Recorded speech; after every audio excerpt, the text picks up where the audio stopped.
This week on For Crying Out Loud. Let's lighten it up. Okay, let's lighten it up. How about this one? Amanda McIntyre McCormick says, I'm curious to find out what Lynette thinks of Adam's grooming theories, especially how she feels about his talking up.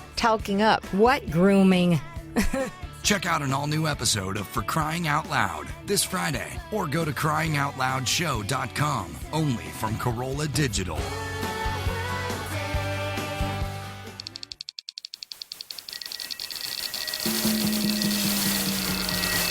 This is Corolla Digital.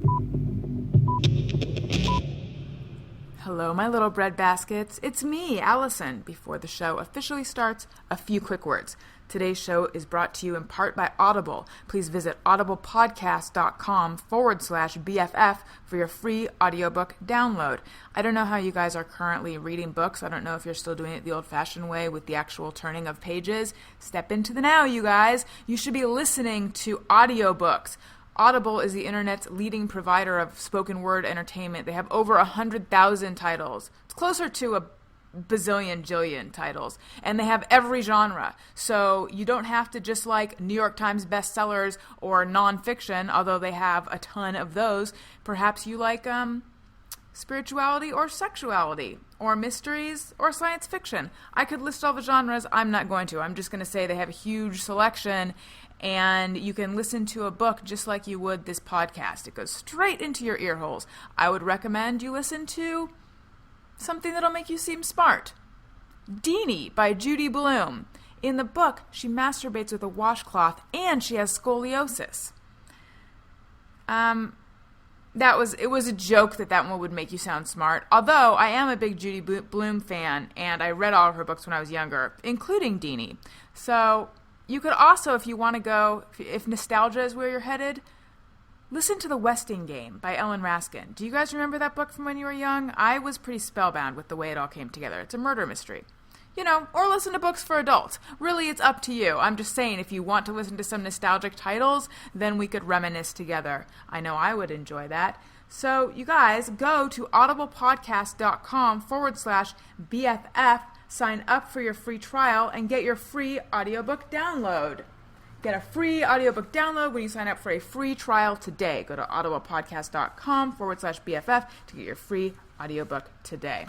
So, quickly, I want to go back to when I called you guys bread baskets at the beginning. I recently told a friend that I wanted to be buried with a bread basket. I said, just throw it in the casket with me. But I changed my mind. I want to be buried in a bread basket. And then, if there's an afterlife, I'll eat my way back to this earth. And do me a favor, throw in some butter. Don't skimp on the butter. And though I like salted, make it unsalted because I don't want to come back bloated. And if you're wondering if I want jam or marmalade, the answer is no, because I don't want to spend eternity sticky if things don't go my way. Okay. I also want to tell you guys about GoToMeeting. It's summer. It's hot. You're on vacation. You're in Jamaica. Possibly you're in Jamaica, Queens. Regardless, you just got an email from someone saying that they need to have a face-to-face meeting in the office. So basically, you have two choices. You can get out of the pool, hop on a plane, go back to that stinky, sweaty office and see your coworkers face-to-face. These same coworkers you're trying to basically avoid, if I know you, which I do. Or you can just hop on your computer and use GoToMeeting with HD Faces by Citrix. You could also do this on your iPad. And then you can just meet with them and you don't even have to get out of the pool. Let's say you're buried up to the waist in sand. As long as you still have your hands, as long as you didn't bury those, you can still meet with them from your perch at the beach. Let's say you're in a hula hoop competition. As long as you're good from only swivel, if you can swivel just waist down swiveling, but hold pretty much still waist up, you can meet with them that way. Or you could just be relaxing in some kind of chaise. Or at a coffee house. Or in your house. What I'm saying is, don't go to the office. Office, that's gross. The office is gross, you guys. I think you know that. Do what's most convenient and will allow you to enjoy your life the most, which is just meet from the comfort of wherever you are using GoToMeeting with HD Faces. Gary and I use this all the time. It works really well. The sound quality is great. because of the HD, you can see each other well, and you can collaborate on documents and whatnot. It is super convenient and super efficient. And that's what it's all about. You know what it's not about? It's not about having to eat up your entire day, having to schlep your buns to a meeting. Or if you're going to a potluck, literally having to schlep buns. Don't do that. Just use GoToMeeting. Work smarter this summer with GoToMeeting with HD Faces. And my listeners, that's you guys, can try it free for 30 days. Don't wait for this special offer. Visit GoToMeeting.com, click on the Try It Free button, and use the promo code Allison. That's me. That's why that's the promo code. Be sure to use the promo code Allison. Okay, real fast, an iTunes comment of the week. Allison wants your iTunes comments. Allison wants them, yes she does. Please leave her some iTunes comments and don't forget to click 5 stars. All right. I love Allison and Gary. That's what this one says. I didn't think I needed another podcast in my life, but after realizing that Allison is my favorite part of Corolla's podcast, I decided to give it I was just biting my finger. That's why it sounded like podcast. I should not do that. Podcast. I decided to give it a listen. Now I am hooked and sad that I am quickly catching up on the episodes I missed. What will I do when I can't hear a new episode every day? I will cry, and then I will remember one of Allison's jokes and laugh. Thanks, commenter. I love you, and I love the rest of you guys too. And if you would like to send in a comment, or rather leave me a comment, go to iTunes, leave a comment, click 5 stars whether you think it deserves it or not. I think we can all agree that it does, and then maybe I'll read one of your comments. I was going to read another one, but I feel like we are running out of time because I have just wasted too much time talking about all sorts of miscellany and whatnot. So next time more comments. Okay. I am currently cock-blocking you guys from the episode you want to listen to. It's like the episode is right outside the doorway, and you're trying to head that way, and I'm in the doorway trying to have a conversation with you, and you're just like, I just want to go, you know what I'm saying? So I'm going to get out of the way. This episode, the guest was Bert Kreischer. I really enjoyed talking to him. He's really funny and interesting and has crazy stories, and he's just a nice guy. So please enjoy it. I know you will. I love you, and I will see you or talk to you or both next week. Okay, bye, you guys. Alison Rosen is your new best friend. Alison, with her good times never end. Alison Rosen, doing the wavy pencil dance again. Alison's your new best friend. Hey everyone, hi, hello. It's me, Alison Rosen. Welcome to another episode of Alison Rosen is Your New Best Friend. My guest today, the man who you may have heard laughing in the background, and right now, is Bert Kreischer. And before the show started, I said, so Bert, comedian, writer, host, I just wanted to make sure I had all of his info correct. And he said, don't worry, I'm very good at plugging and talking about myself. I'm a whore. And then I said, that's the perfect guest. And then Gary said, Allison is as well. And I said, thank you. He meant whore. Oh, yeah, not good. really, but so anyway, so then we start talking, and it's like, let's save all this great stuff for air, which is now. It's such a pain in the ass when you interview someone. The premise that everyone knows who you are is such an annoying premise. Like the idea that someone would sit down and go ahead, or that they get offended that you don't know anything about them. Yes. I mean, I'm driving over here. I've been trying to start my own podcast for a while. I've just shot them, but I've never posted them up anywhere. And Joe Rogan is a big advocate of me doing it. And he's like, I'll fucking come into your house. We're doing one. I will take that copy. I will put it up, and I will make you do a podcast. Here's the problem, though. I was driving over here. I was like, poor Allison has to fucking research me. I can't imagine Googling me. Well, a lot of stuff comes up for you, which is nice.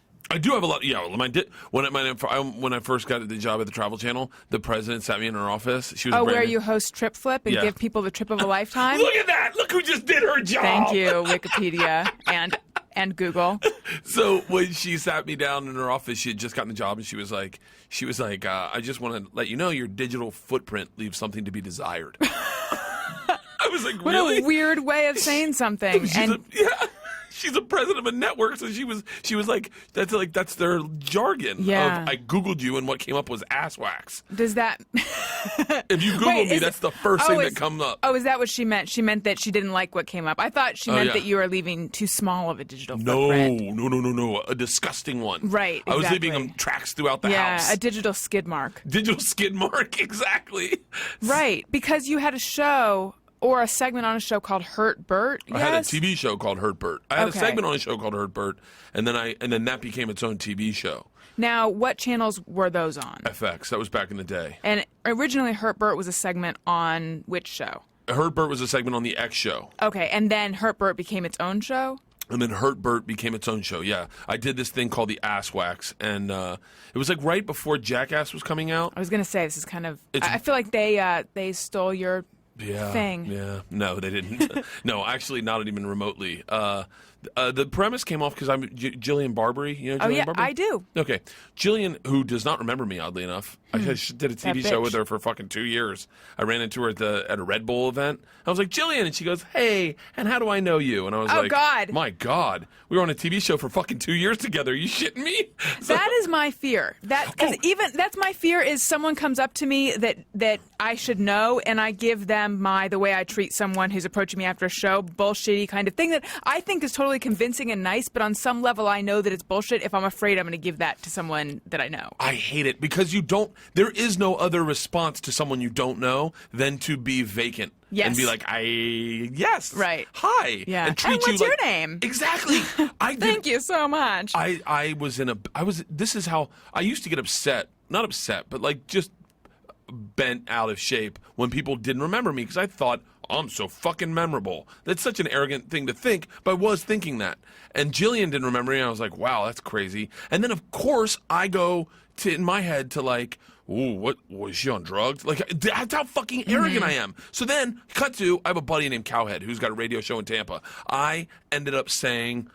I was in a band in college, okay? This is a true story. I was in a band in college. We kicked out the guitar player. He was like, fuck you guys. I'm so much better. I'm going to start my own band, and you'll wish you had kept me in. We're like, good luck. He started a band called Creed, and the rest is history. Now, and whatever happened to him? I'm telling, well, he's in a band called Alter Bridge now.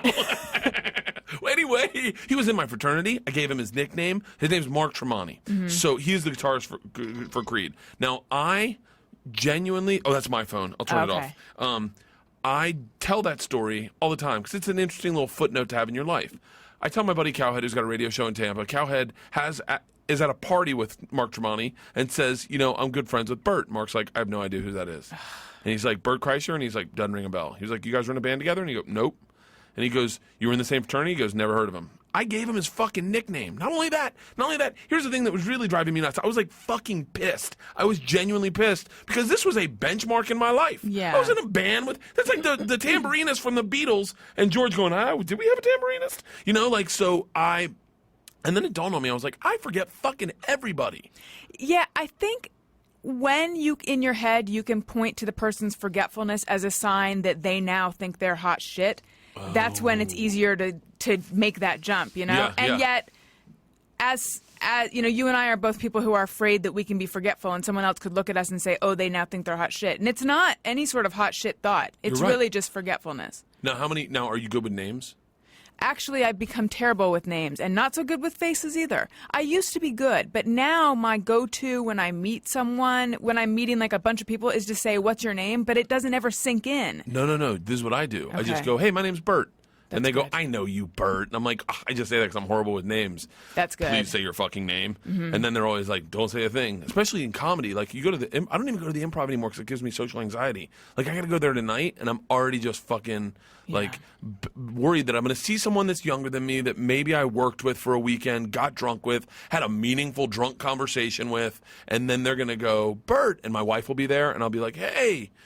Yes, I actually have that social anxiety where in a moment, I can be around people that I see all the time, and I will blank on someone's name, like someone that I know well. Yeah. It's a weird sort of awfulness. So now I just hope that everyone around me introduces themselves. I feel like everyone should just start a sentence with their name. Okay, wait, two things. One time when I was high, I thought it would be a genius idea if we switched it And instead of me having to remember your name, you just said your name to me. Yes. So you'd go, hey, Allison, and then I'd know you were Allison, and I'd go, it's good to meet you, Bert. And you go, oh, that must be Bert, right? And I was like, that's a genius idea. And then I told my buddy, and he was like, you're a fucking moron. He goes, how would you call someone in a crowd? You just yell, Bert, and everyone would turn around. I was like, all right, fuck. All right, here's the other thing that's fun to do. It's flawed, but it is genius. It's close. Mm-hmm. Yeah, it just needs a little more tinkering. Yeah, it's like metal detecting running shoes. They're so close with little shovels on the front. Like it would be great. Good, yeah.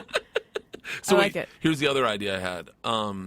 Oh no, this is what we used to do in college. This is fucking. Oh, and then I have another one. And then I have another one. Okay. This is what we used to do in college. We used to say someone's name just off by a letter, and then see when they'd call us on it. Like if I called you Burl. Burl. Exactly, but just kept doing it and introduced me to a large group of people as Burl. Like, hi, I'm Anison. This is Burl. That's exactly. That's the best example. That is perfect. Oh, What do people? Your laughter makes me think people usually think of Bart or something. I get Brent all the time. Brent. People will go Brent or Brett, and I just don't correct them. There was a girl in Florida State. There were two Berts at Florida State. Bert Bagley. I shouldn't say his last name, but fuck it. Bert Bagley and me, Bert Kreischer. I was an ATO. Bert was at KA. But we had the exact same friends because, oddly enough, his best friend was my best friend growing up. So we shared a huge group of friends. It's like sliding doors, but with Berts. Sliding Berts. Right. And there was a girl that was an 80 pie. And she came up to me at a party and started talking. There's a lot of Panhellenic stuff coming fast at me. But I'm keeping up in that these are the names of sororities and fraternities. Just turn your hat backwards and give someone a fist bump. So I see her at a party and she says how's Obi? And I said good. She was like, hey Bert. I go, hey. She goes, how's Obi? Good. That's both of our best friends. And then she says, so are you going to the KA function? And I was like, oh, she thinks I'm Bert Bagley. But I just didn't say anything. I was like, whatever. So then, like, a month later, I see her again, and she does it and introduces me to everyone as the KA Bert. And I'm like, oh, my God. So I run into Bert Bagley. I'm like, hey, you know that 80 pie? And he goes, yeah, the one that thinks I'm Bert Kreischer and you're Bert Bagley. I go, yeah. He goes, I can't correct her. I said, why? He goes, because I fucked her. He goes, so I just can't say anything because I fucking feel so bad to tell her that I'm not the Bert she fucked. But it wasn't like out of reputation. She just wanted to fuck him. But, oh, that guy, that was the fuck. God, man, I miss being young. Yeah, I do too. I feel like people who think that high school was the best years of their life, I feel like I can't relate to them. But then I might be someone who thinks that college was the best years of my life. I think, you know what I think? I think 32 to 36 was the best years of my life. Really? Why? Because I was still young, and I was promising. Like I was still young enough to be a young comedian. Like you go on the road and comics would be like, how's he already headlining? How's he getting dates like that? And then I had a TV show, and I had all this promise, and I was having kids, and I was really happy having kids. I was in love, but I didn't own a house, but I didn't care, and it's like all those things. And then now I'm 39. I just feel like I'm on the other side of that, and I'm like I better not fuck things up. Yeah, kind of, you know. Or maybe should I have more money? Should I be more successful? You know? I hate that. It's sort of like let's say you have a great night planned. At 7 o'clock, I feel better about the night than at 10 o'clock when it's winding down or whatever, you know? Like, I love when there's more when the story hasn't ended yet. What's your favorite day of vacation? Like in the meat of it? Or I like the day before we're going on vacation. Actually, because I am someone who doesn't like to make a lot of decisions and packing always involves a lot of decisions, I'm not happy. I'm conceptually happy the day before a vacation. Yeah. I'm not actually happy when I have to do all that stuff. Really? Once all the packing is done and I'm like on the plane or whatever, I think at that point, then I might be the happiest. Well, maybe I'm happy a few days into vacation. Definitely not at the end, though. My wife's one of those people that's happy at the end, glad to get home. Yeah, I'm good. I'm glad to get home. We got a lot of stuff to do, and I'm like, it depresses me. Like I literally wake up like sad. Mm-hmm. Like I just like I want to just drink all day today. Yeah, I'll drink on the flight home, and I get home like fuck this place. Well, okay, so you're 39. Do you feel old? No. You know what's so funny? I feel like the youngest parent at my kid's school. like I don't feel like a grown up. How old are your kids? I don't know. Okay. The like 6 and 8. But I feel like young. I feel so young. I feel like a child there. I feel irresponsible, and I don't feel like a dad. Like I look like a dad. I totally do look like a dad, but I don't feel like I look like a dad. And then like I look at my like friends in comedy that are really successful right now, that are really just that I've kind of like look up to, that are only a little bit older than me, and I'm like, God, I'm not like I'm nowhere close to where Bill Burr is right now. But he's only a little older than me. Like Jim Norton's, Bobby Kelly, like all the guys that I started with, technically, they were a little bit older than me, just a little bit, like 2 years, 3 years, and they're all fucking huge. And does that make you feel like you need to like get more accomplished, or you just feel like, wow, look what can happen in a few years? I don't know. I feel like I'm on my own path. I feel like I'm definitely on my own path. Like, you know what I feel like? I feel like I feel like the guy that pops out of the jungle and shows up at Club Med and goes, there was a fucking Club Med here the whole time. Like, I used to always, oh, that's so funny you say that, because that used to be a reference I would always make. I would say, like, this is like the special episode of whatever sitcom where they get stuck on one side of the island, and then like coconuts are rolling at them, and then they discover there's a hotel there. Yeah, I feel like I'm really happy with where I'm at, because I like the job. I love working for Travel Channel. They're fucking the best boss you could ever have. I love my group of friends now in the city. Like I've kind of reached out and gotten a better, closer group of friends in LA, and I love doing the road. But I'm not like making $22,000 a week. So like I'm still just a regular dude. So I don't know. I think at 40, I think when I turn 40 in like a couple weeks. Oh, happy birthday in a couple weeks. No, a couple months, November. But I think when I turn 40, I think I'll really get my stride in my 40s. I think you don't have a voice until your 40s. Like I almost think that your vocal cords shouldn't develop until you're 30. Like you can say stuff like, "Can I take your order?" but not like big sentences, like ideas, right? You know, concepts. Yeah, I remember a long time ago when I was in my 20s, a therapist saying to me that adolescence now lasts until your early 30s. I totally agree with that. Yeah. I completely agree with that. Well, you do still go to a therapist? Not that one. And I lived in New York for a while, and then I moved back, and I had a therapist in New York, and then after I moved back here, I would periodically talk to my therapist on the phone. Hadn't talked to her in a while, but then just recently I started having phone sessions again. I would like to find someone out here, but I haven't put the time into doing that. Are you in therapy? I'm just started, yeah. For the first time? No. I did it before, but it didn't fucking take. I just didn't like her. It was a girl. Here's the way my brain worked. It was a girl. She was less unattractive than me. Wait. Like, she was less attractive than me. Less attractive, or less attractive. So the whole time I figured she's got to be just staring at me going, I want to fuck this guy so bad. Yeah, naturally. Like that's what because if I was in a room with a hot chick, am I right? Then I was her therapist the whole time. I'd be like, how do I make this work for me? Which is exactly why I have always felt like I should not have a male therapist, because I know that it would bring up a lot of issues. Like if I felt like he's so smart and he understands me, it would so quickly turn into a crush, regardless of how he looked, I'm pretty sure. You're totally right. He doesn't even judge me. Yeah. You know, he just listens. Yeah.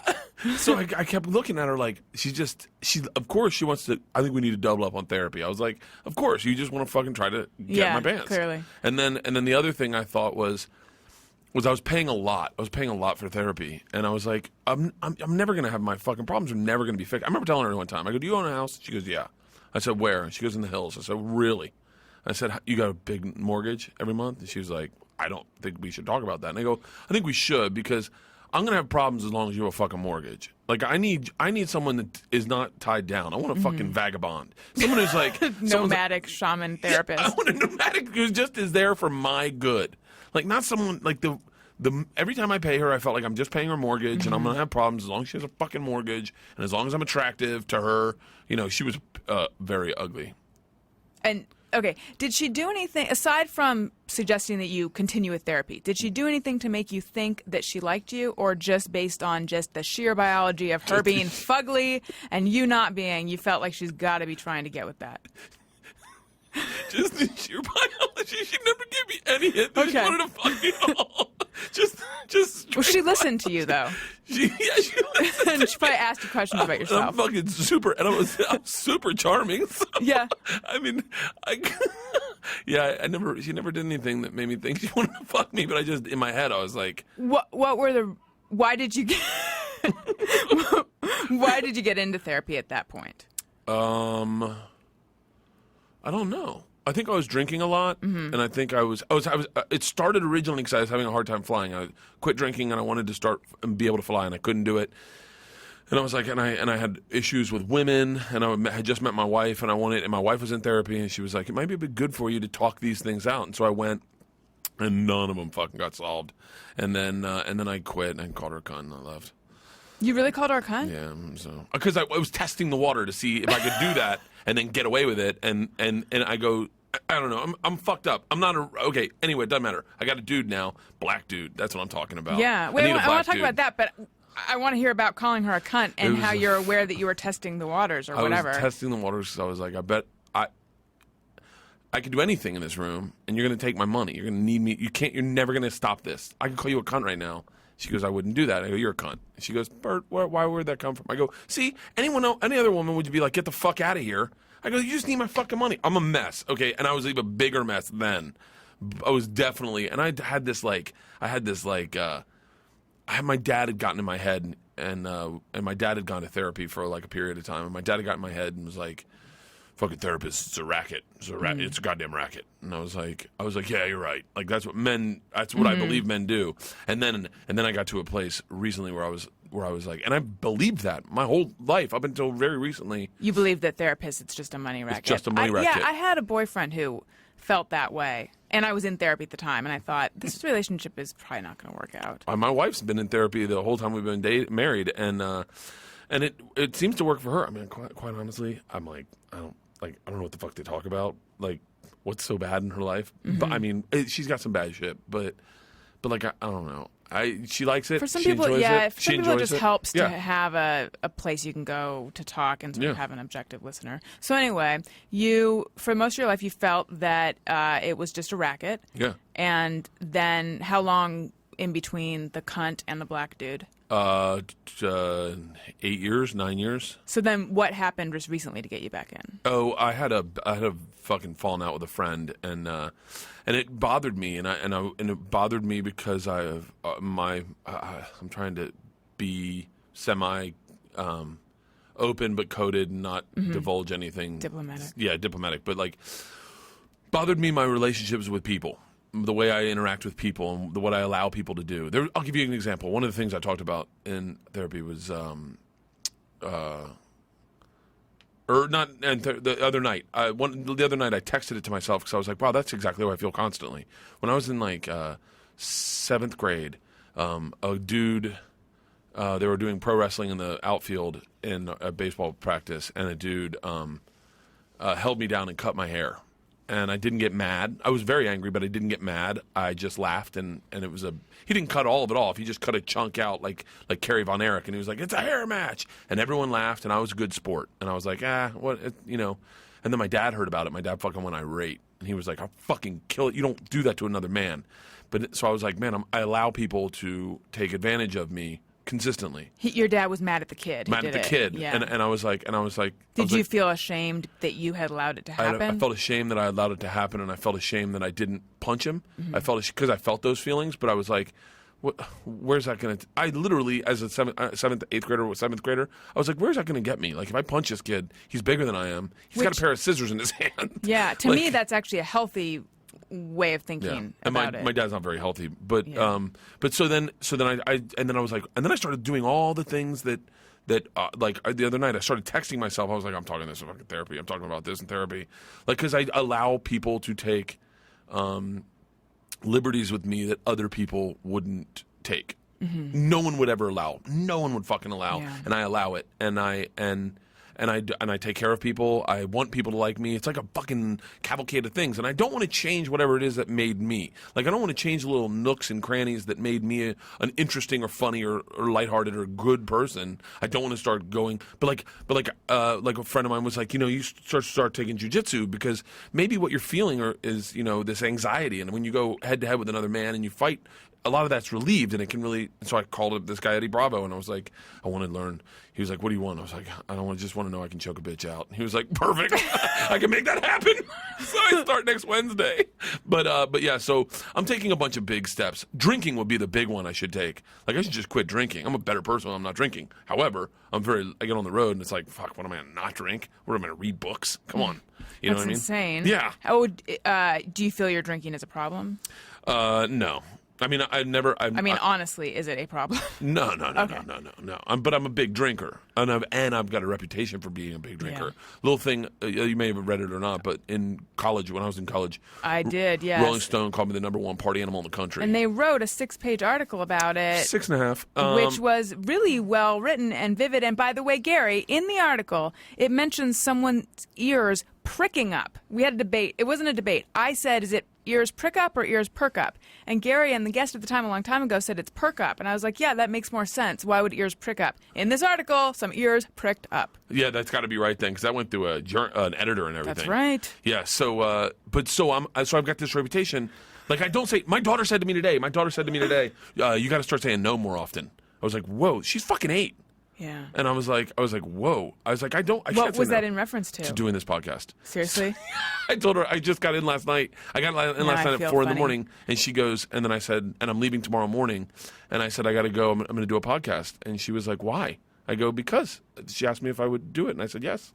And she went, you got to start saying no more often. And I was like, but no is the most fucked up word. I say yes to everything, and I think that, like, I was doing shots with these frat boys at a Dave and Buster's in the afternoon one time, and I was like, just because they were like the machine, and I was like, fuck yeah, and I get excited, and then we're doing shots, and I'm like, I gotta say no. Like, I gotta be like, oh guys, I planned on going to the gym today, but when you say yes, it opens a, like I didn't know that you worked with Adam Carolla, and now I'm looking at this thing, and I'm kind of blown away, and I'm glad I said yes, because I'm looking at this fucking studio going, okay, so this is the next level of podcasting. Mm-hmm. Like, this is really... Yeah, your daughter is wrong. I mean, I think that's clear. Yeah, she's 8. She's got her own fucking issues. Yeah, I would not let her manage your career. Yeah, exactly. She's, don't take her counsel. Seriously. She's got a great heart, but small worldview. She has a very small worldview. Yeah. Talk to us when you're 11. Do you have kids? No, I don't. Are you gonna ever have them? I would like to have some. Yeah. And don't do it if you're like on the fence. No, I'm not. Okay, I'll tell you what I'm on the fence about. I'm on the fence about when to have them. I'm not at all wondering whether I want them. I have always felt like I want to have a life where I end up getting married and having kids. Yeah. I just think that I somehow had this idea that everything will just fall into place on its own, and I don't want to do it before I've reached a certain point in my career, because I know that if I'm afraid of losing ambition career-wise, and I know that if I'm choosing between being with my kid or pushing my career ahead, I think that I will choose being with my kid. And if I don't, then that makes me worried about, like, what does that mean about the kind of mother I'll be? So now I was going to say I just turned 37, but it was in May, so it wasn't. No, that's pretty recent. Yeah, right? yeah. Recent still enough. Very, yeah. So I don't have all the time in the world anymore, which is weird. Like, that crept up on me pretty quickly.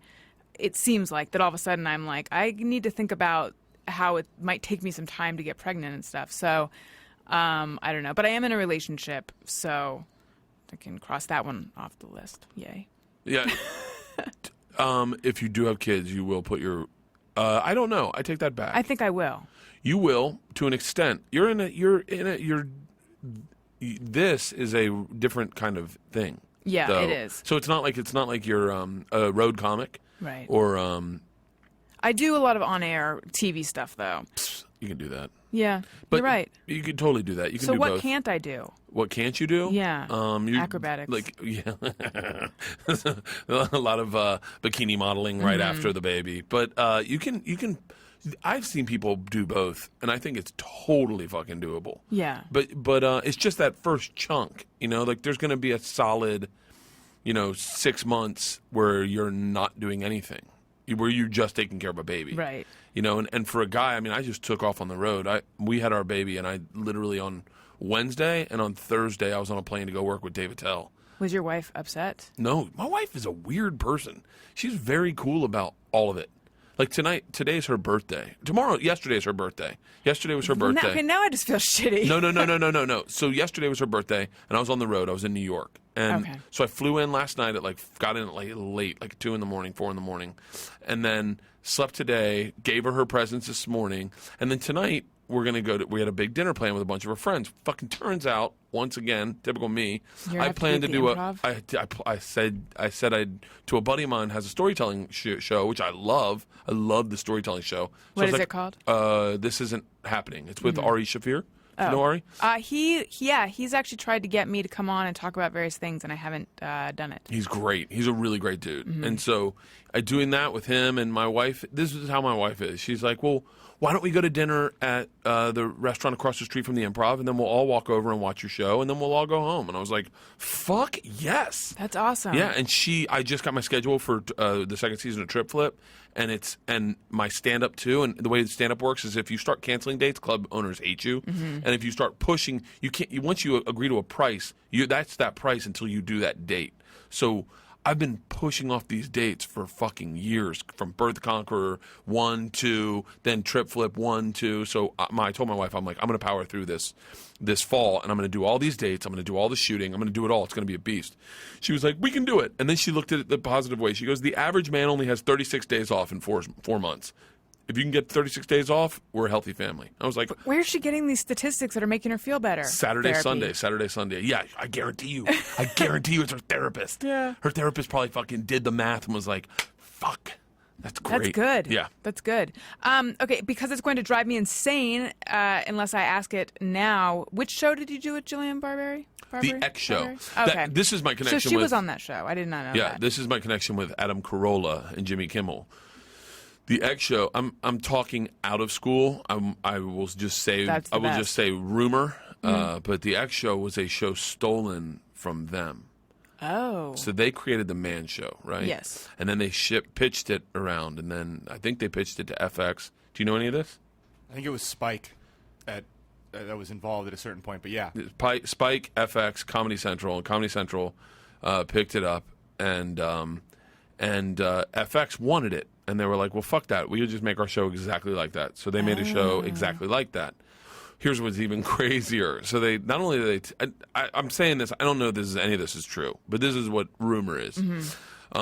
They grabbed 2 producers, Mark Cronin and Gary Auerbach from MTV, and they bring them over and they kind of make this show. And then the show's shot next door to each other. So I wasn't on that show. I wasn't on the inception of it. It was Mark DiCarlo, John Weber, Greg Jackson, and some other dude. And I wasn't on that show. I was on like season 4, like 4 years in. They fired some of the guys and brought me in, and I would see Adam and Jimmy walking on the lot, and they hated us. And it was the same. It was a talk show. It was a very different show in what it became. Like ours was more of a magazine show and not, but it was like girls in bikinis and guy shit. Like it was always about guys. And were you one of the hosts? I was one of the hosts. Yeah. And what did Jillian do? Jillian was she would do the news on. Okay. Like she would do the news, and so and it was like comedy news. It was like Dennis Miller type style, and so yeah, it was my first show on television, but it was very clear that Adam and Jimmy hated us. And then just a further weird coincidence, when Adam and Jimmy left the Man Show, wasn't there another season of the Man Show and Joe Rogan was a host? Yeah, absolutely. I can't remember who the other guy was. Joe Rogan and Doug Stanhope. That's Yes. right. Yeah. Now, was that when you were doing X Show as well? No, the X Show got canceled, I think, Okay. before that. And then from what I hear, I don't know. I mean, I don't know anything about. I only heard this in an interview, but I think they pushed Adam and Jimmy out of the Man Show, maybe. Adam and Jimmy said they were done. And they wanted the Man Show to be done. Right. And they fucked them. And Comedy Central said, well, we own it. Right. You don't. Yeah. So, yeah, so this business is kind of weird. I heard an interview with Jimmy Kimmel and about him on WTF where he was saying that he holds grudges and he never forgets. And I was like, but I've already done his show, so I guess he doesn't hold a grudge with me. But I didn't do anything. I just showed up and did it. And then I heard an interview where Adam said I was like, I wasn't Hitler. I was just one of the Nazis that were killing people. He was speaking specifically about you? I guess. I don't know. It was in Denver. They were like, we have Adam Carolla up next. Do you have any questions? I was like, no. I go, no, I don't really know him, but I would love to know if he hates me, because I had heard that. And he was like, and then the guys called me and they're like, he said he didn't hate you, but he said you were like one of the Nazis. You weren't a bad Nazi. You were just one of the guys that were. You were just following orders. I was just part of. I was following orders, right? Right. So yeah. So That's comforting. yeah. So wait, I'm sorry. This was in Denver. Denver. It was I forget the name of the show. Denver. And you were on remote or something? No, I was doing stand up, and he was calling in to promote his book. Oh, I see. I think he was Okay. promoting his book, and I was just doing stand up. Right. So yeah, but my career has always been that kind of fucking, like, just there. I feel like I'm always there a week later. You know, like when I got the first show on Travel Channel, like they greenlit it and they're like 13 episodes. This is going to be huge, and then everyone got fired, and I was like, "Fuck!" It and seems like that kind of stuff is always happening. It always happens. I got a deal. I got a deal with Will Smith. My first deal, 6 months doing comedy. I got a deal with Will Smith. He then we go to Fox and we sell a sitcom to Fox. Doug Herzog is the president of Fox at the time, and then all of a sudden, boom, he's gone. I get Hurt Bert. They pick up 6 episodes. 6 episodes, it's going to be great. Kevin Riley.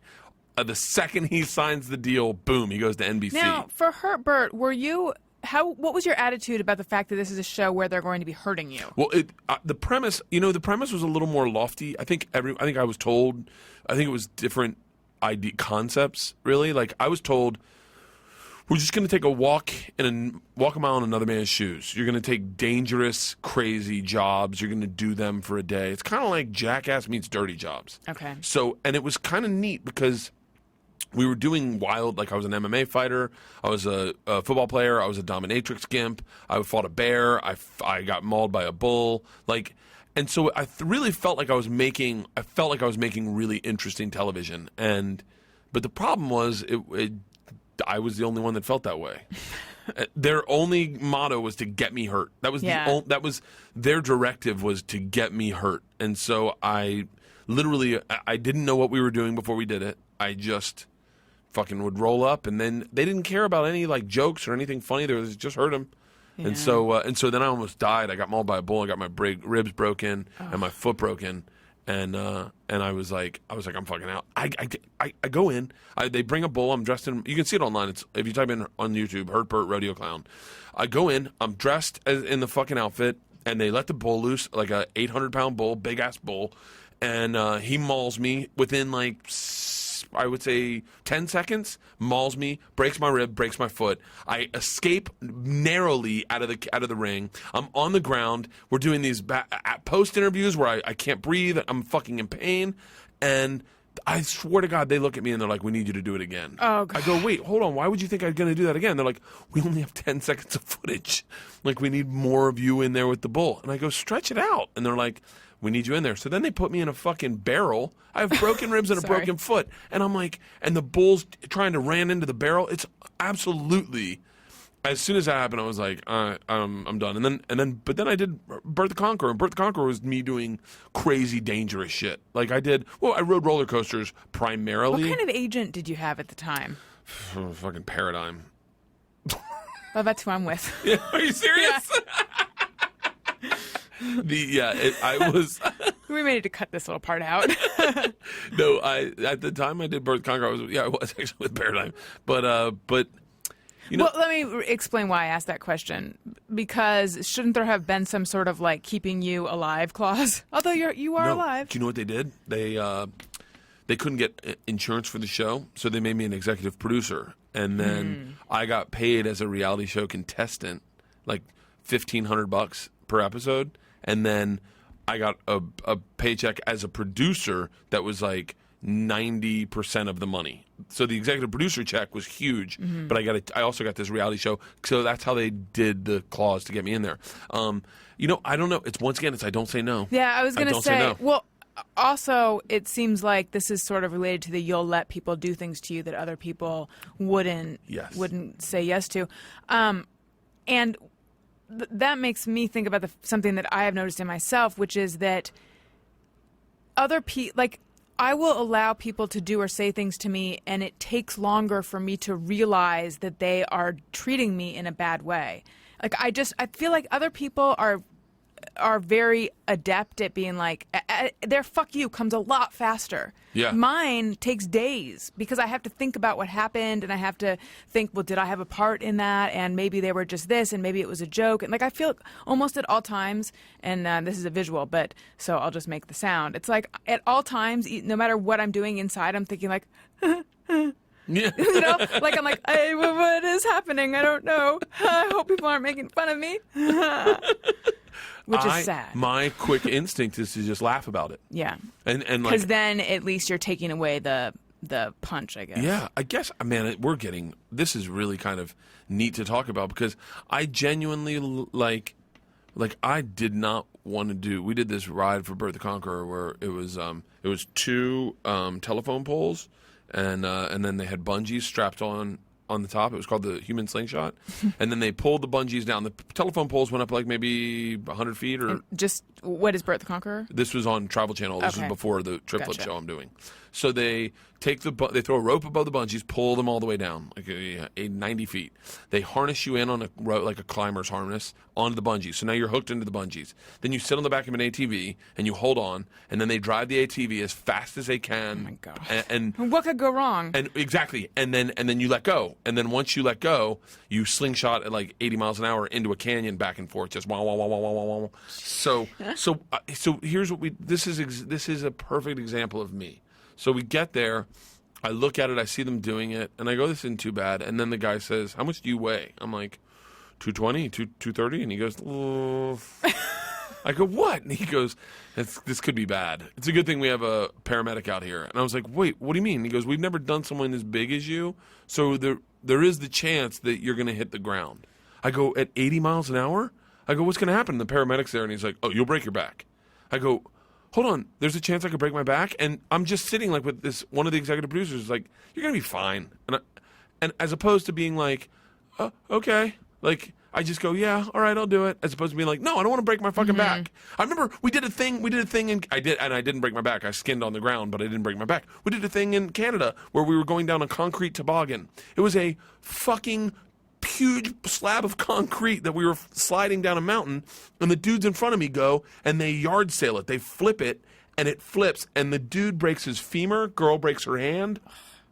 And I remember the guy saying to me, you're next. And he looks at me and goes, man, broken femur's a game changer. It's like, it fucking is. It redefines your life. You have a brand new life the day before you broke a femur and then after you broke a femur. And I'm sitting there on this mountain going, I could very well break my femur today. And I was like, fuck it, I'll do it. I did slush pits. You know what a slush pit is? It's where you ski down a mountain and then try to ski across water. And I've never skied. I grew up in Florida. I didn't fucking snow ski. So you go down a mountain at like 40 miles an hour and then you hit water and you try to ski across a pond. So I remember sitting and having lunch and going and thinking to myself, my body works perfect right now. Like, everything works. It's all working. I'm like, I'm going to roll the dice on that for like, I remember one of my cameramen, when I was about to jump off the stratosphere, he goes, how much? I did not want to jump off the stratosphere. He starts laughing. I go, what? And he goes, how much, if I asked you how much it would take to get you to jump off the stratosphere, put a price number on it. And I was like, $1 million. He goes, you're doing it for like $16. Theoretically. And I was like, fuck. Yeah. So, but yeah, it's that I don't say no. Is it because you don't want to bum people out? Yep, I don't want to let anyone down. I never want to let it. That's why I take shots with people after the shows. It's why it's why I do the majority of the stuff that I do, is because I'm genuinely, I love people, I like people, and I want people to like me. When's the last time you said no? Can you even remember? I can say no to my family pretty easily. Oddly enough. I think if I say no to you, then it means I like you.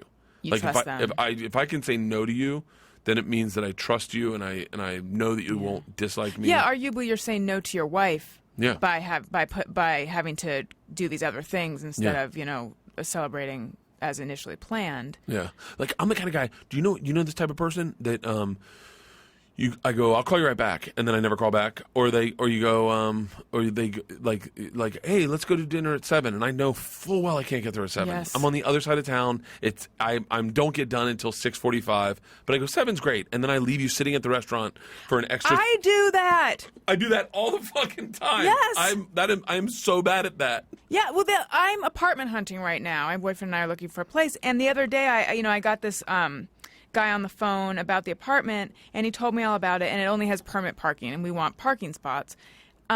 So instead of saying to him, okay, no, thank you, or whatever, I continued, I listened to the spiel, and I made arrangements to, okay, well, we'll call you next week. We're not going to. I'm not interested in the place. And I was thinking about it. Why did I do that? Because it would have been kinder to him to say no thank you, because now he thinks there's someone interested in his shitty place. Yeah. There was, not to go back to fraternity stuff, I know that. No, please. But when we were in fraternities, there were two types of people. There were people that when a guy was coming through rushing our fraternity, they would be like, he's not getting in. And they go, we need to pull him aside and tell him he's not getting in and break his heart or crush his dreams and tell him to go somewhere else. And there were guys like me that were like, don't tell him that. It'll let him down. Yeah. Let him hang out here all week and not go to other fraternities. Like, that's ultimately, like, people will tell, like, with stand-up, there are people I know that are not going to make it, that I know aren't funny, and they just are pushing it, and they're not naturally talented or gifted, and they're never going to book anything hosting or acting, and, like, you just know, are people like that you're like, this guy has no fucking hope. But I am, as opposed to being like Barry Katz would just tell you, Papa, I don't think you're talented. I don't see it happening for you. Like, I would be like, keep going, man. You can do it.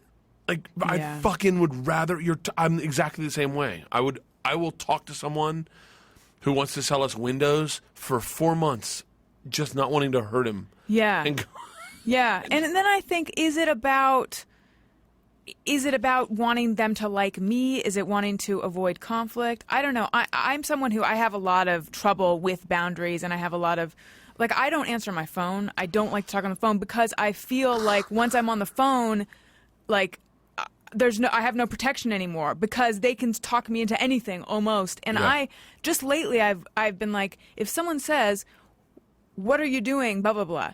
I need to automatically say no to whatever it is, like, be like, I think I shouldn't reveal this diabolical plot I have, which probably everyone else has already figured out, but I will anyway. It's like, if someone says, what are you up to, da-da-da, I need to say, I think I'm busy, why? And then if they say something fantastic, then I could be like, let me see if I can change it. And then it's like, oh, how great, she's changing her schedule for my whatever. Yeah. As opposed to me, who my first reaction is, unless I know for sure I have something, my first reaction is always like, I don't think I have any plans. What's up? And then I have to, like, somehow get out of whatever it is. And one of the ways I might get out of it is by just not ever talking to them again. What you know what really it is, unhealthy. though? But it's not. It's because we're forced to be animals that we were never were.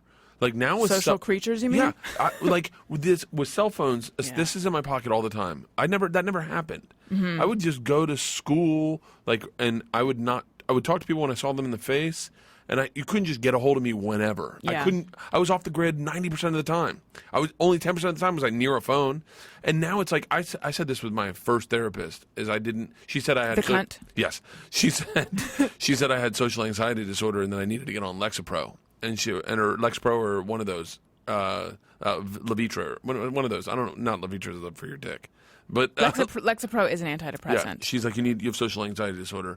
If you don't like going to the improv because you're nervous that you're going to see someone that you don't know, or you don't like answering your phone because you don't want to talk to people, that's social anxiety disorder. I go, no, that's not. That's not. We're just humans that are evolving into this new type of creature that has, our accessibility is always there. You can always get in touch with me. I get pissed off, like, when you text and then someone calls you and I go, fucking, you gotta let me process. I can't. I haven't thought my answer out yet. Like, fuck. I do that. I'm very similar in that sense. Yeah, like, people that can handle all communication on the phone or in person, they're making decisions and thinking of how to respond very quickly. Yeah. Whereas I've all of a sudden, and by that I mean for many years now, it's like taken me longer. Yeah, I think they're fucked up. Really? Yeah, I think people that I look at people sometimes and I'm like, how do you not, like just people who like my wife's like that. She has plans for fucking everything, and if she calls you, she knows exactly what she wants to do on that day. I have no fucking clue what I'm doing, or if I do want to do that, or I don't want to do that. Right. Yeah, and see, that's the thing with me with having trouble making decisions. I just pretty much want to keep everything open all the time. Yeah. Which is a bad way to be, though. I think. No. God, we're very fucking similar. Yeah. I want to keep things open too, because something better might show up. Like, I don't want to just fucking. Yeah. Like, I don't want to go to the movies with It's sort of like not wanting to know how it ends. Like like I want to leave open the possibility that I might find a secret door in the back of my closet that goes to a new world. Yeah. And then if I don't do anything, I sit in my house depressed, going like, "What the fuck? I should have gone out." I Like, just checked Twitter. I just got on Instagram. Oh yeah, me too. Late adopter. Fucking let me tell you something. I am murdering Instagram right now. I do this thing here. I'll just show you the picture. Are you Bert Kreischer on Instagram? Yeah. I'm at Bert Kreischer. Same as my Twitter. But so wait, take a look at this. Tell me if I'm not fucking killing it. Okay. This is my Instagram right now. How do you go to your profile? I still got to figure this fucking thing out. It's not as intuitive as I want it to be. So these are what I do in hotel rooms. Oh, yes. I actually saw this, and this is pretty awesome. And we can put a link or some of these up on my site. Okay, so for people who are listening and don't know what we're talking about, these are photos of things that you've done in hotel rooms. I create art in hotel rooms for the maid. Right, like here, it's sort of like a chalk outline on the ground made out of toilet paper. Yeah. Pretty amazing. I did that one with my daughters. That one's good. Or you'll make it look like there's a person in the bed, or like I saw a person hiding under the bed. Yes, exactly. Or I make like a big dog out of pillows. Yes, or like you put the pillows on the back of the toilet. So it looks like, basically, so that they will walk in and just think and go, "What the fuck hell? happened in here?" What has been the reaction to this?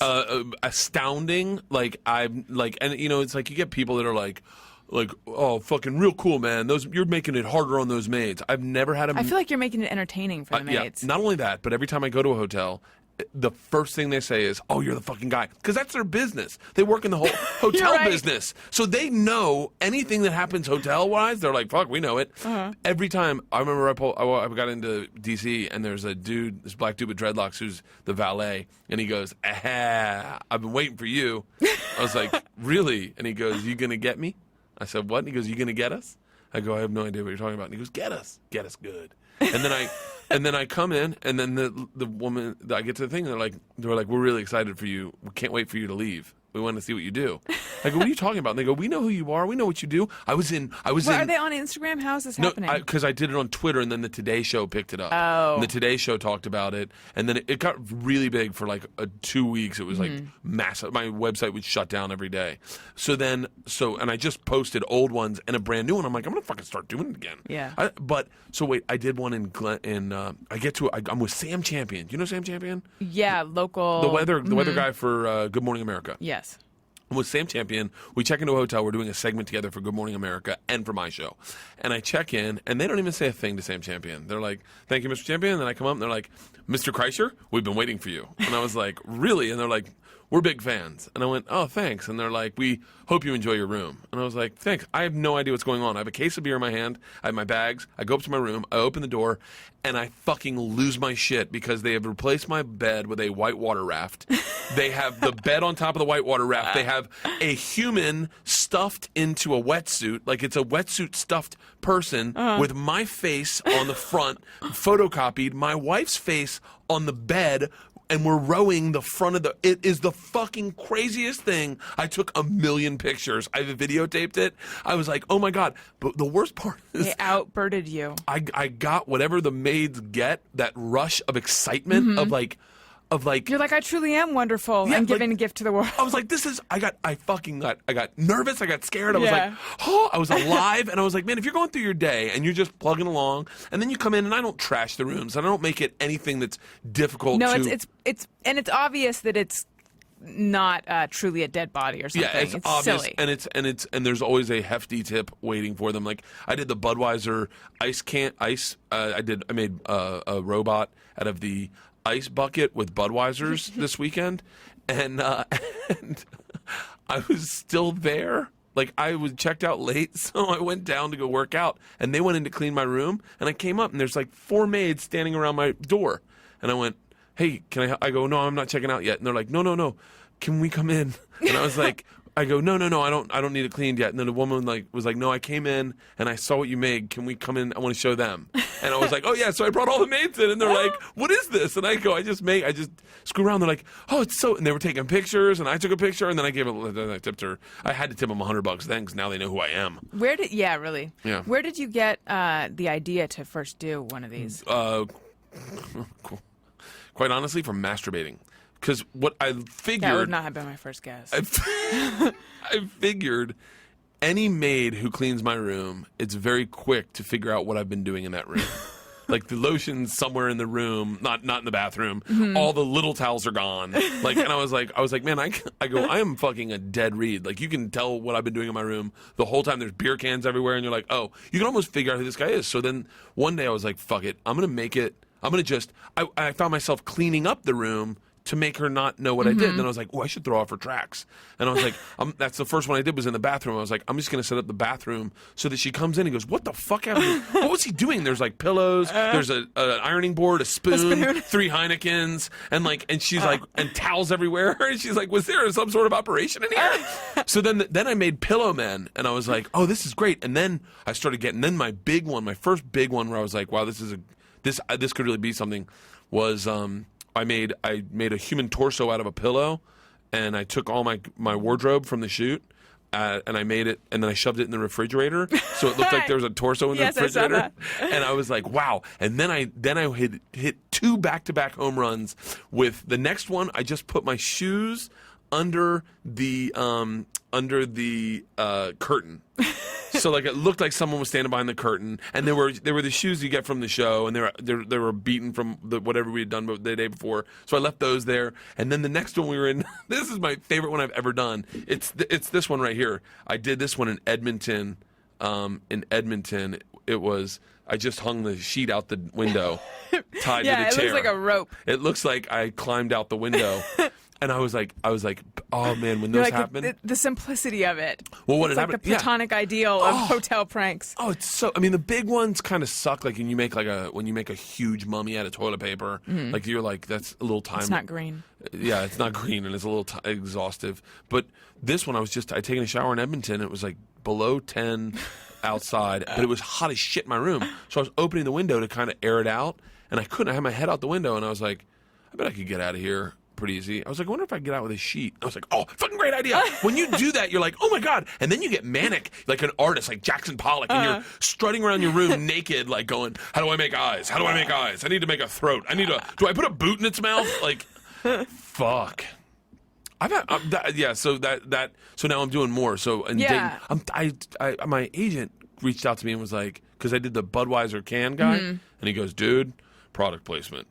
He was like, if I get you a deal with a company, can you do it just solely out of their stuff? It'll be great, like just viral stuff. And it'd be like, I was like, fuck. And then I'm sure that's where the art and commerce meet. And then they're no longer interesting because it's just all you see. You're like, what's up with the fucking pyramid of beer cans? with the fabric softener. Jesus Christ.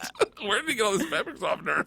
So. But are you going to do it if you can get a deal? No, probably not. I got offered a book. Kind of. They were like, we like it. It'll be a good coffee table book.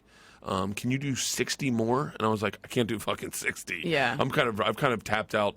I've used everything there is to use in a hotel room. So like the beer can man was just because I had extra beers, and I was like, and now I'm starting to see things a little differently. Like artistically, I've been away from it a little bit. So we'll see. My big one will be in Dayton this weekend. So, but you are doing a book, yes? Yes. What is that book? It's not entitled yet. I just met with my publisher yesterday in New York.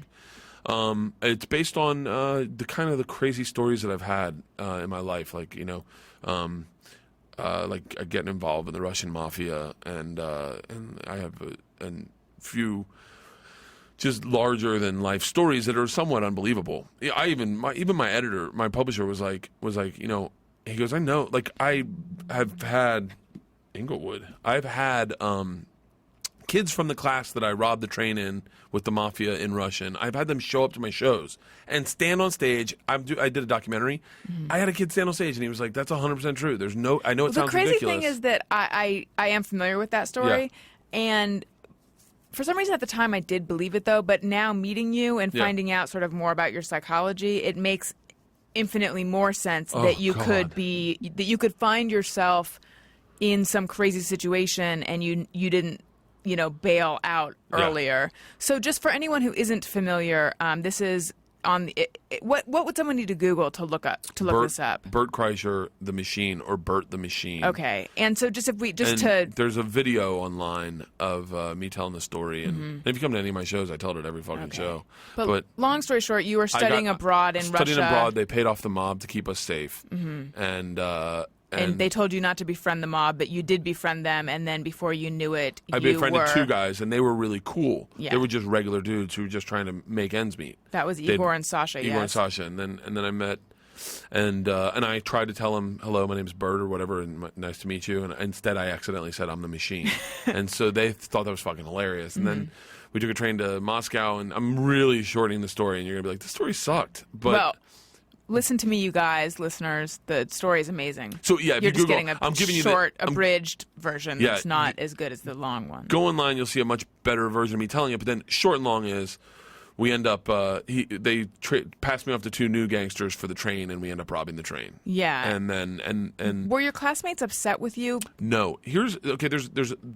I love talking about this story and not telling the story. To be honest with you, because I like.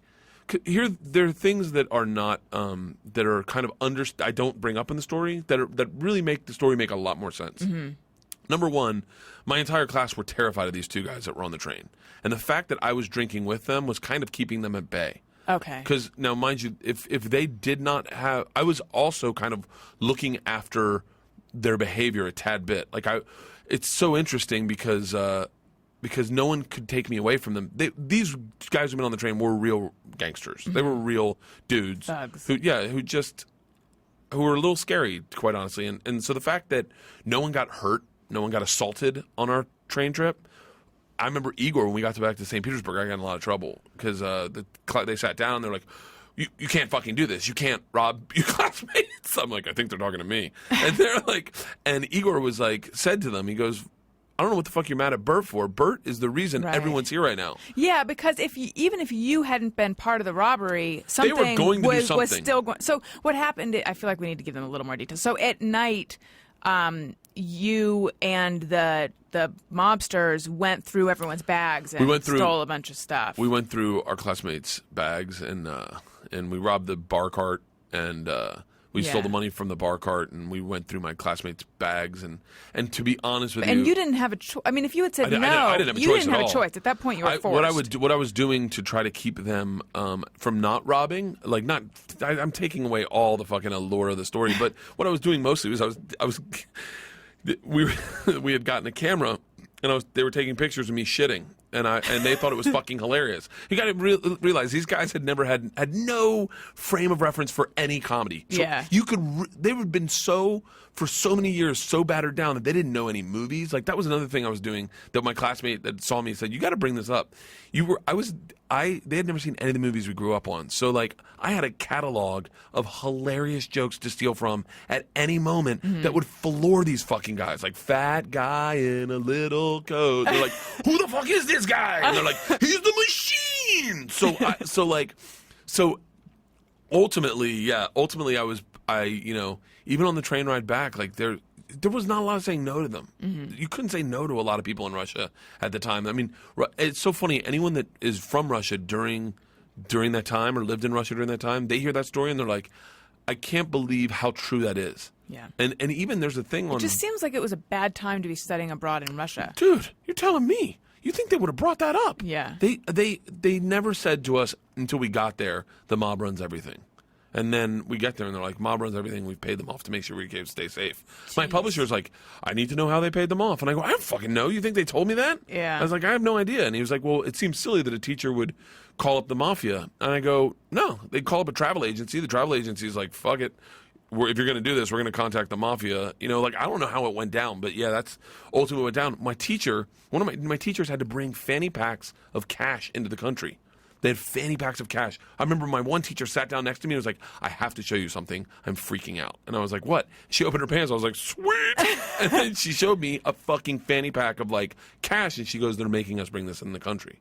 And I was like, you know what else? This is also crazy. And this is only in writing the book. You start really digging into everything. On our return trip back, we brought back shit for people. Like, we brought boxes and under our names. No idea what was in them. Mm-hmm. Like, they were like, Bert, you have 2 extra bags you can take. Do you mind if we just take this one and we'll put it under your name? And this is way before Who asked you this? The school. The school was like, we need to bring back. The school was involved in smuggling. Whatever quite honestly, Not they were really. probably bringing back like food and presents for people's family members or whatever. It was probably very innocuous. But the concept that you would do that, and I just was like, yeah, put it under my name. Yeah. And then I just fucking flew some package home that I have no idea what was in it. Like, that was really sketchy. Such a different time. Yeah, it was. Man, it was a really different time. But yeah, that's so that's the book I'm writing. I've had really kind of crazy events, like with Will Smith, and I had a story with Tracy Morgan, and I've had a bunch of shit go down that kind of are like, just really, I guess it's the tales of a guy that never said no. You know, I just was like, yeah, I'll do it. Let's try it. Let's see what happens. And then next thing you know, fucking robbing a train in Russia. See, okay, I want to ask you how it came to be that you had this story written about you that you were the biggest partier at the time. But then I also want to ask you how you met your wife. Which one do you want to talk about? I can tell you both very quickly. Okay. The way they found me at Florida State is they started calling the school, and they started asking if I had one person I could chaperone me around, who would it be? And I'd been there the longest, and the first 5 people they knew were all friends of mine.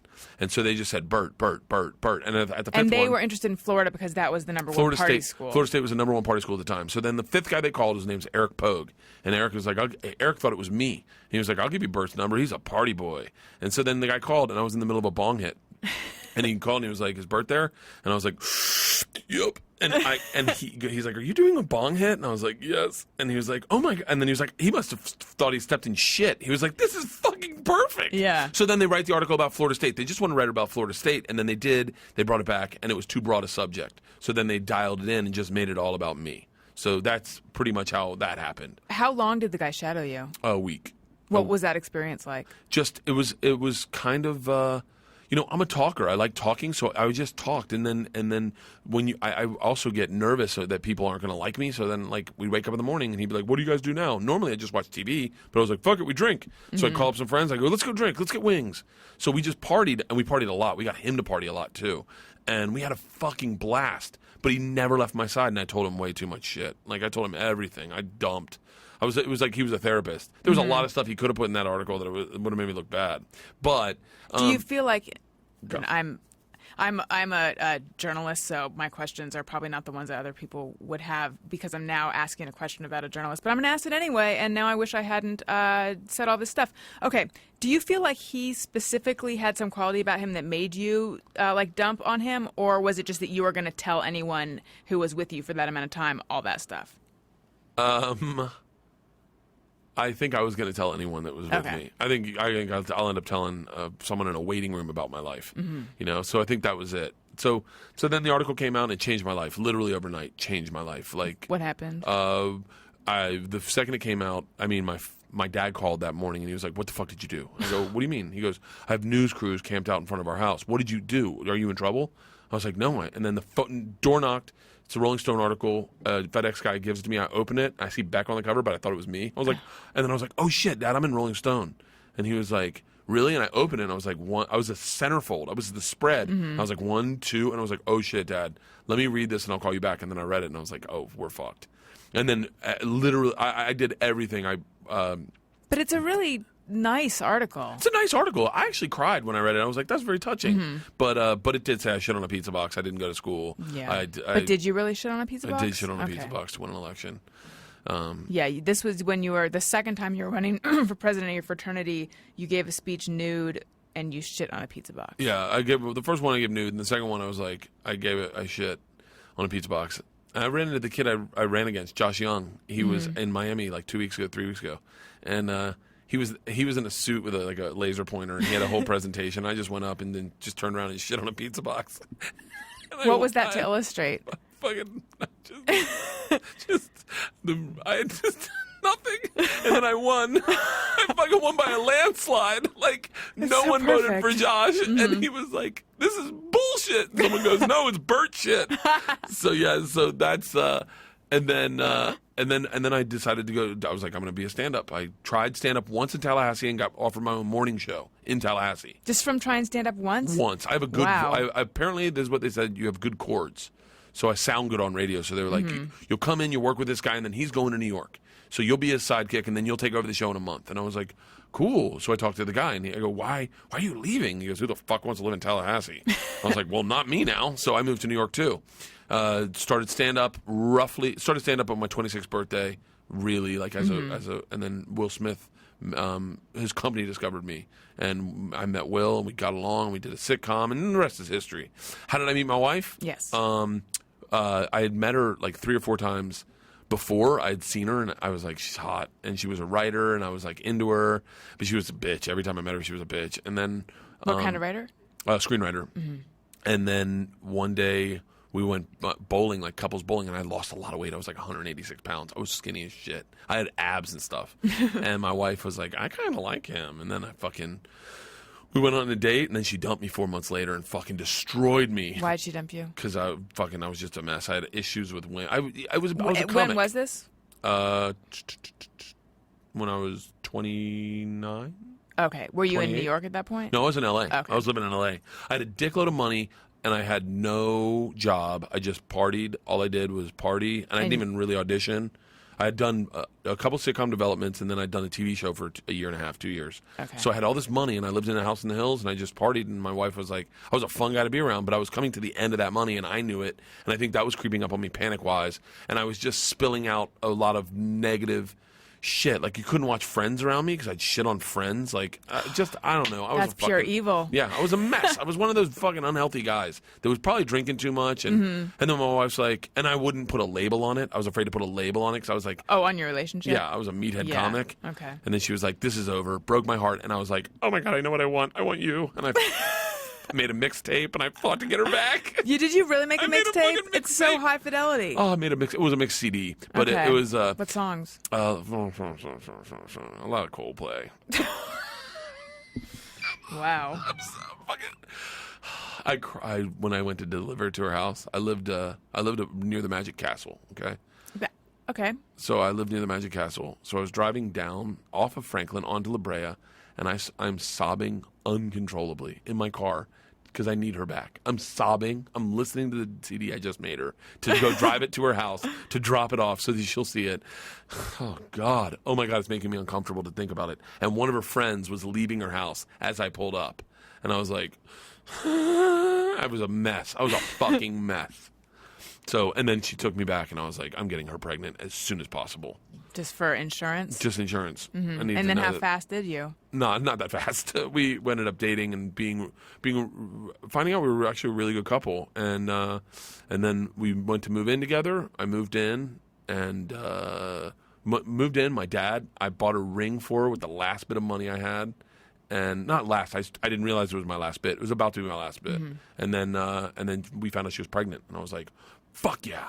I was like, that's what I'm talking about. So then got married, had a baby, and then had another one. And now we live in Valley Village, like a little family, like a little sweet family. And she's a screenwriter. Has she written anything that No. that I would know? No. No. Okay. She wrote, she was one of those, it's like me in television. Like, you probably don't know, probably never seen my show, but maybe you have or maybe you haven't. But most people are like, so wait, you've been making pilots for the last 10 years? How does that work? And I'm like, oh, you get 10 grand and you go in and you do some idea that you don't really married to, and you kind of just do your job, and then no one sees it, and then you do another one because people know that you can do a good job doing it. Right. So I made pilots for 10 years. That's what I did. Was that frustrating though? No, I enjoyed it. I loved getting a new idea and then having your first dinner with the producers and meeting your crew and having drinks with Yeah. them. I love making fucking TV. I have so much fun with my crew now. Like, I get angry when people are like, oh, I'm moving on to a new project. I'm going to be supervising producer. I'm like, what the fuck? We're a family. Right. Like,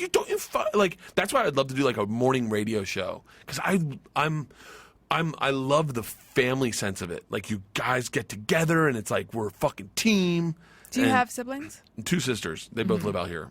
And do you get did you have a good family growing up? Yeah, we had a great. My sisters, my wife, my sisters and I call each other Big Team. So because that's what my uncle used to call us. He'd go, "Come on, Big Team." And we thought it was so funny. We started calling each other Big Team. And my wife, I remember my wife after we'd been married a little bit. It was the first Christmas, and she was like, "I don't think they're letting me into Big Team." Oh. And they weren't. They did not let her into Big Team. And Why?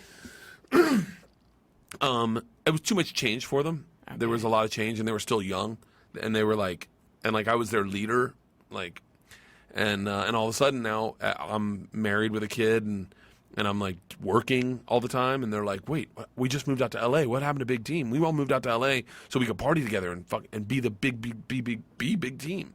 And then they let my wife in. My wife's definitely, I would say she's operating manager of Big Team right now. That's so cute. Now, with your not liking to say no and not liking to confront things back in your dating days, how did that impact that? How did your breakups go? Oh, that's really interesting. That's a really good question. Thank you. They did not go. Mm-hmm. You did the fade out. Yep. That's what I suspected. I would do a lot of the just treating the person like shit until they realized that they were better than me.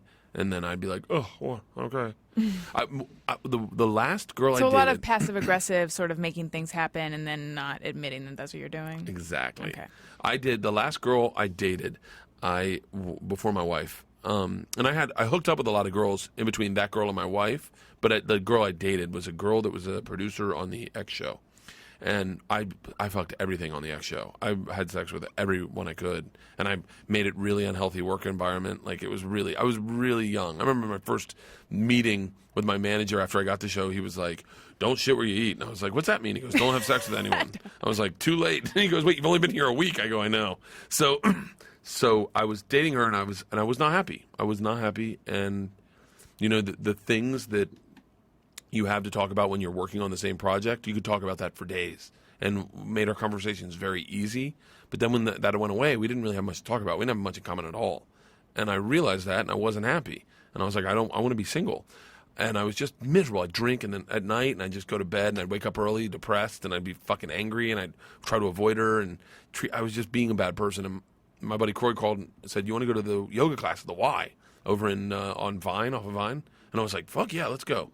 I never gone to yoga before. I go to yoga. I have a great workout. I love it. I have such a great... I need to try yoga because people who don't seem like yoga people, no offense, because that's a compliment, lately have been talking about it more and more, and maybe I just need to become one of them. You got to try it. I'll try it. It cleared... It was a great workout. I sweat like crazy. And then at the end of yoga class, it's like your body seems to be flowing really good, and you're laying in child's pose, and they're like...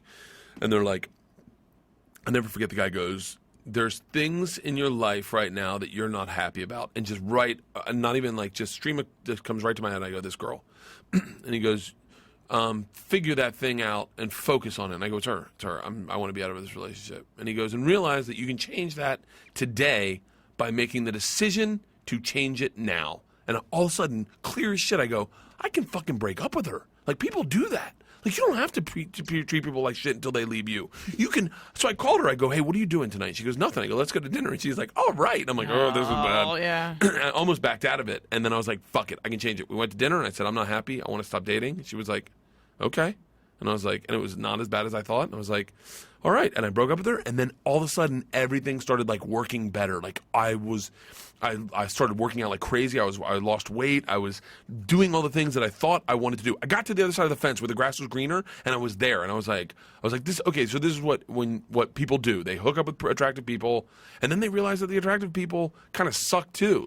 There's not just because the girl's hotter, that means that she fucking is just as fucked up. And I did everything I wanted to do, and I was like, wow, this is awesome. And then I met my wife, but I was still in this I don't want to settle down. I don't want to break up with someone. Ultimately, is what I was thinking.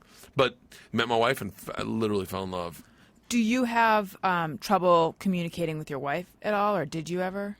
No, I'm really good. I'm a really good communicator when it comes to problems and fighting. I'm a really good fighter. I taught her how to fight. I tell you what's wrong with me, and then I'm like, and this is what I need to make me feel better. And then I don't think we should yell. I don't think we should get mad. I think we should just talk it out. And my wife is not that way. My wife is like bottled up. You could tell something's wrong, and then like a week later, she's like, the fucking ice trays, you don't leave them in there. You take them out, and I'll fill them up. And you're like, whoa, this is about ice trays? I feel like Allen Iverson. We're talking about ice trays? So, and then I told my wife, I go, just tell me when you want me to do something differently. Just tell me when you see that. You're not going to hurt my feelings, and then I will do it differently. And if I don't keep doing it differently, then just break my balls, and I will do it until you tell me to do it. Yeah, my wife, we have a really good relationship, I think. I mean, we're like, I think it's really healthy. Because I get caught up in I'm afraid if I say something, then I'll hurt the person's feelings or blah, blah, blah. And more I'm learning how to just kind of get over all that craziness and just communicate. But it is a struggle for me. Yeah, I think, here's what happened. I was in really bad relationships in college. I was in one with a girl for 5 years, and then she slept with my best friend. And I was cheating on her anyway. So it's like, I was a fucking horrible person. But I was cheating on her. I was cheating on her with anyone I could. And then she did that to me, and I was like, how could you do that to me? I never owned up to the fact that I was cheating on her. I was just like, you're a horrible person. People don't do that to people. Oh my God, what a dick I am. And then the next girl was I just couldn't fight. And so I got out of that relationship with the next girl, and I moved to New York to start doing stand-up. And I was like, it's like the Charlie Sheen thing. I go, all right, there's a problem here, and I'm there for every problem. Clearly it's me. Like Charlie Sheen should realize at some point, maybe it's me, you know, like, it is me. I need to fix this and get on with, and like, learn how to get healthy, learn how to not get angry and not yell and not want to punch a wall and not get dramatic and just tell people what I want. I was like, I'm not going to get in a relationship until I can do that. And I would date girls, and then it was like, you date a girl, and then I remember this girl yelled at me one time, and I go, hold on, like, we're not allowed to do that. Like, what the fuck? You think I'm your boyfriend? You can't just yell at me. And she was like, mad. She's like, this is how I tell you I'm mad. And I was like, why wouldn't you just tell me you're mad another way? And I was like, whoa, am I getting healthy? And I remember I made her walk home, take the train from Brooklyn back to Brooklyn that night. I was like, I'm not going to be around people that do that. I don't want to be treated like that. And then I got healthy, I think, relationship-wise. I'm really good with relationships, and I can help people in relationships because relationships are fairly simple. But it's like friendships where it's fucked up for me. Why do you feel that way? Because, I don't know. I guess I think that I can't be as honest as I should. I should be more honest, but I can't. I wonder what it is that allows you to be honest in a relationship and not so much in a friendship. Do you define them differently? Well, obviously they're different, but I mean... Yeah. I think, I don't know. I've always had a hard time making friends, because especially we live in Hollywood. So I have a hard time making friends with people even still. Like, you know, like I can't even go into detail because without spilling, like, okay, I'll just say because this sounds really creepy or weird or whatever. So like, sorry. So I've become pretty good friends with Joe Rogan. From within a year, you know, I do his podcast, and we do shows together out at the Ice House, and we text back and forth. But I'm like, he texted me yesterday and texted me something, and then I was like, I rewrote the text like 19 times.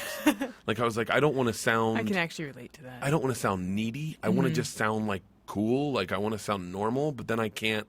Like, I'm sitting there going, I'm like, fuck it. I'm like, what am I doing? So I just reply to him exactly how I feel, and then he replies back, well, how he feels. And I'm like, he's not doing this to me. Like, he's not overthinking his text. I'm overthinking my text. Like, why am I doing that? I'm like, because he knows me. He knows all my fucking flaws. We've had really deep conversations with my flaws. And I'm like, why don't I just fucking share? Like, Ari Shafir is another guy that I've become, but I think you gotta go through something to become better friends. You know what I mean? So, like, I'll rework texts to friends, like, over and over and over again, because I don't want to say the wrong thing. You know what I mean? And I want them to like me, and I don't feel safe, I guess. That's what it sounds like. It sounds like you're afraid that they'll take it the wrong way, whereas in, like with your wife, she knows you, so you don't feel like you have to define who you are with each bit of communication. Yeah, and the way the social media is set up now, it's like your friendships are public. So, and then podcasts have done this too. Podcasts have opened up this whole new avenue of people. It's almost like podcasts are the glossy star magazines of comedians.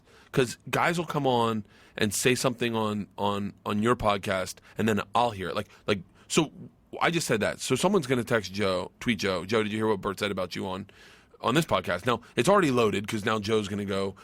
Wait, why was Bert talking about me? Why wouldn't he just tell me what he was thinking? And then now he's loaded. So whatever he hears is going to be through those rose-colored glasses of like. So it's like I've lost friendships through podcasts, and it's like all these things, and I'm like. And other things, but it's like everything is so loaded. Like this is a perfect example. I jokingly tweeted Dane Cook and Daniel Tosh, and I made a little joke about the two of them or whatever, and then Dane direct messaged me. He was like, "Don't fucking do that." What was your tweet? It was that I couldn't live tweet for my TV show, so I live tweeted that. I tweeted that Daniel Tosh was going to be live tweeting for me. Now, this is right when he did that rape joke. Oh, okay. I was in Alabama, so I couldn't see that he had done a rape joke. I had no internet connection. It was just bad timing. You didn't know. Horrific timing. Horrific timing. So I tweet that Daniel Tosh will be live tweeting for me in my show, and then all of a sudden my timeline's clogged up with rape things, and I'm like, whoa, what fucking happened? So now I'm like, okay, I'm not going to throw my friend Tosh under the bus. But what I'll do, and I not want to delete it because then it looks guilty. Yeah. And I did it innocently, so then I just went, oh my gosh, guys. Turns out Dane read that tweet, and he wants to live tweet for my show now. I go, Dane, all right. who had made a rape joke, or after that. Oh, okay. But it wasn't. But it was just bad timing for Daniel. I put Dane in to kind of get me out of the Daniel thing, and then the internet just is filled with haters. So then everyone starts shitting on Dane. Like they have to pick one, like Dane or Dan, and who are they going to like? And then Dane just direct messaged me, and he's like, "Man, don't do that to me."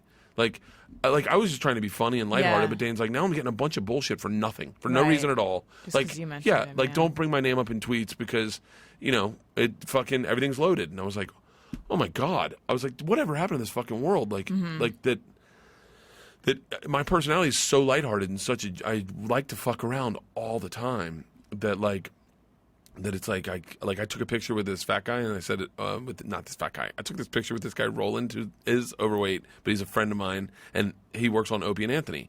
And I took a picture with him on stage shirtless, and then I told everyone in the crowd to take a picture and tweet it that I was with Anthony from Opie and Anthony, who's not fat. And Anthony fucking lit up. He was like, "Fuck that."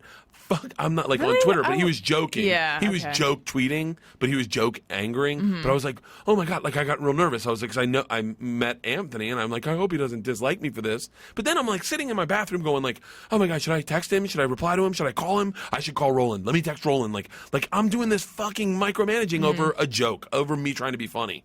So I think that's where we're at with that's why it's hard to make friends. I relate to that so much. It's exhausting being in our heads. Yeah. Is it not? It really is. I think that's why I withdraw from people to a degree. That's why, like, having a lot of people around me, it just creates too much to be inside my head. And yet, we're back from vacation, Corolla Digital. We were off for a week. And I really missed everyone that I work with. And now that I'm back, I'm like, I really do like people more than I think I do. Oh, fuck, yeah. I just realized Ace Broadcasting is Adam Corolla Enterprises. Entertainment? Yeah. Oh, But it's now called Corolla Digital. But it was, really? It was Ace Broadcasting, yeah. But yes, that is what that is. That's so fucking interesting. Our business cards, You have business cards? This is We a do. real fucking business. it is. This is... Well, okay. Compared to where you podcast, perhaps, yes. Compared to an actual business, no. Oh, yeah, I see what you're saying. Yeah. In the podcast forum, Back this me is up, a Gary. real... Am I right? Yes. Yeah, this is... Yeah, because Joe's is very Homegrown. But it's a huge network of like Death Squad fans, Mm-hmm. but it's... They are very loyal. Oh, they're the fucking best. Death Squad? Maybe that's not the word I meant. No, I did mean loyal. Wait, but I mean, okay. I want them to like me. Okay, all you have to do is. So I mean loyal. I guess what I mean by that, here's the potential, here's why I put it that way. They are loyal, and it seems like they will fight someone that they feel like is perhaps not on their side or is saying something negative about a Death Squad podcast. Yes. There was a guy, this poor fucking guy, is just a coaster enthusiast. And he put A coaster enthusiast? So Bert the Conqueror, I did a lot of coasters. Okay. And this guy was a coaster enthusiast, and he had a fucking hair up his ass for me. Because my stats, whatever stats I read I'd read, like I just say, because that's what my copy said, were inaccurate on some shows, and it made him fucking irate. And so he made this video, like, I don't know if you can find it. Not that I want you to show it because it's not interesting, but if you can find it, it's interesting to read the lines below. So he basically called me out online and was like, Bert isn't a real coaster guy. I'm a real coaster guy, and he kind of was being. Are we talking about like coasters that you put drinks on? No, roller coasters. Oh, that is a really weird. I really didn't understand what was going on, and I thought maybe you'd made coasters that you put your face on or something. No. So he's roller coasters. Okay. So he called me out in an aggressive manner. Like he was very aggressive about it, trying to like diminish my abilities, and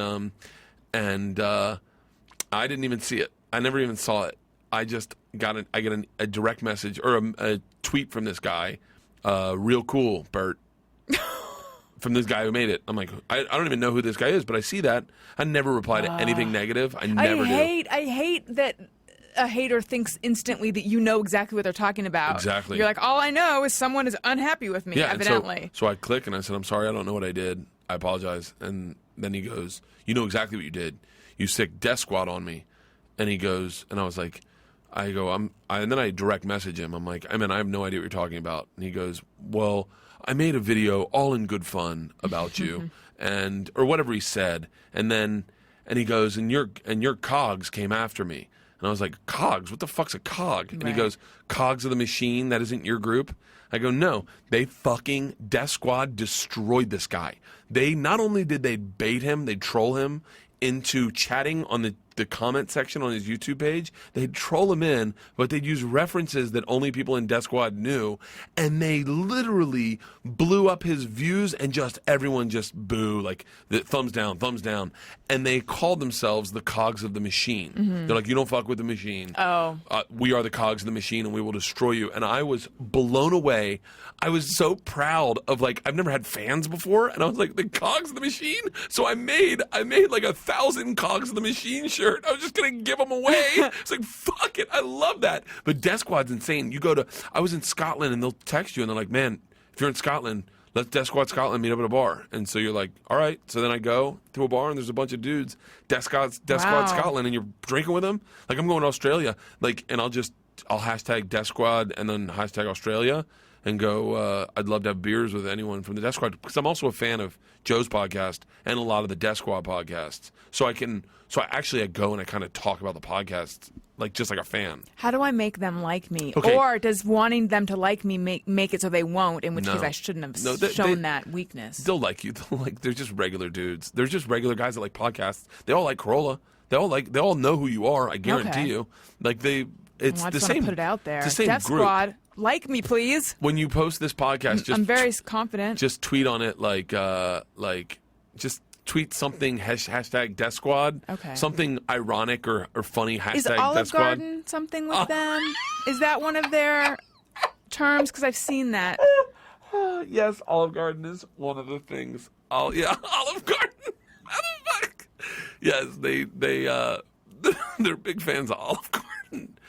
I can get behind that. Just tweet like Joe. Go like Joe's tweets are fucked. Joe's tweets are the vernacular that has been acquired by Death Squad fans. So I'll just do powerful Olive Garden. Powerful Bert Kreischer. This is so fucking surreal to talk about. So like when whenever Joe calls me, he'll just go, "Powerful Bert Kreischer," and so I'll go, "Hey Joe," that's how you start talking to him. So whenever you do his podcast, he's like, "Powerful Bert Kreischer's here, powerful Bert Kreischer." It started because some woman said it to me one time. Joe said it so much, and this old woman said it to me at a fucking show. I told a joke, she goes, "Powerful Bert Kreischer," and I told Joe, and then now that becomes like powerful and like savages. Like if you just tweet, "Listen, you savages, listen, you Death Squad savages, I have powerful Bert Kreischer in studio." I'll retweet it and they'll fucking love you. They'll be like powerful Alison Rosen. Remember this, Gary. That's our tweet. Yeah, they're a good group of guys. I'm going to take a photo of you while you're talking. Oh yeah, definitely. Then I can Instagram that. And I was hoping to also be saying something that was interesting at the same time, but it seems like that's not happening. Okay. I think that's good. Let's see Did here. it work? Yes, it did. Gary, do we have time to do Just Me or Everyone? Okay, let's do that. Okay. Sometimes I ponder on something I have thought or done. Is it just me or everyone? All right. Brosif Coast says, when someone asks me, "How are you?" I always say, "Well," no matter how I really feel. Just me or everyone? I relate to that, but then because I feel this compulsion to be honest, I actually say too much usually when someone says, "How are you?" I mean, either I'm very aware that it's just a conversational thing, or if it's my mom, let's say, I find myself kind of unable to just say, "Well," I tend to just spill everything. Yeah. And I mean, that's a boundary thing. Like, I wish I could just say, it'd be better for me if I didn't always have to stop and be so honest. Yeah. It'd be better for me and other people. And how you say how you are to someone is the representation of you for the day. So like I noticed that I was To always, them or to you? To them. And and it's a self-fulfilling prophecy. Yeah. If you say it out loud, it's also coming back to you. Like I used to say always, people go, "How you doing?" I go, "Tired." I was just gonna say that. always I say did tired. that when I was like, I don't know, a teenager, because I thought it was more interesting Yeah. than well. It was more Yeah. interesting than having a positive response. And then I had to stop and think, it's not. Yeah. It actually just makes you kind of like whiny. Yeah, tired. And they're like, "Oh, I don't give a shit. Like, why are you bringing this up?" Right. I didn't ask. Like, Yeah, like, it didn't create a compelling follow-up. And then Why? and then I started noticing that, especially my daughter's school, that Leah, my wife, brought this up. She's like, don't ever complain to anybody because you really have the life of fucking Riley. Like you travel the world and just vacation for a living. You do stand up. You don't really have any responsibilities. I do everything for you. So when one of the parents says how you're doing, they're actually kind of wanting to hear awesome. Like I'm doing great. I'm very lucky. That is kind of my friend has pointed this out, though I should have been aware of it before, which is that's something, when entertainers complain, there's not a lot of sympathy for that. You're right. Except, what else are we going to do on podcasts? Exactly. So I think that. So do you say to them? I think that's just you. I think it's not just him. It's just also not us. Okay. Yeah. Jovial Jackie says, I always sign both the customer and merchant copies of restaurant receipts. Just me or everyone? First of all, I usually sign the wrong one. That's me. Yeah. And then with the one that I'm going to keep, occasionally I will write in the amount and then I'll put it in my pocket and I'll think, in case I ever do my accounting. But I've never, ever taken that receipt and done anything with it. I've never done my accounting. Yeah. I don't know why I do that. I don't sign them both. I do unless I sign the wrong one. Then I'm like, motherfucker. Yeah. That was good practice. Okay. Let's see. Philistration says, just me or everyone. I sometimes put headphones on without music playing just to keep from being interrupted at work. Oh yeah, I think that's everyone. I don't have a work, but I do that on planes. Mm-hmm. I'll throw in music also. Why not? But Right. even when the music's not playing, sometimes I'll just leave the headphones on so people don't bother me. I think that's everyone. When I lived in New York, sometimes I would actually, if I felt like I'm walking into a place where I'm going to run into someone I don't want to talk to, I would actually take my phone out and hold it up to my ear and pretend to be on a conversation. I've done that. Yeah. I had a friend who used to tell everyone she didn't like talking to people at parties, but she liked being at parties.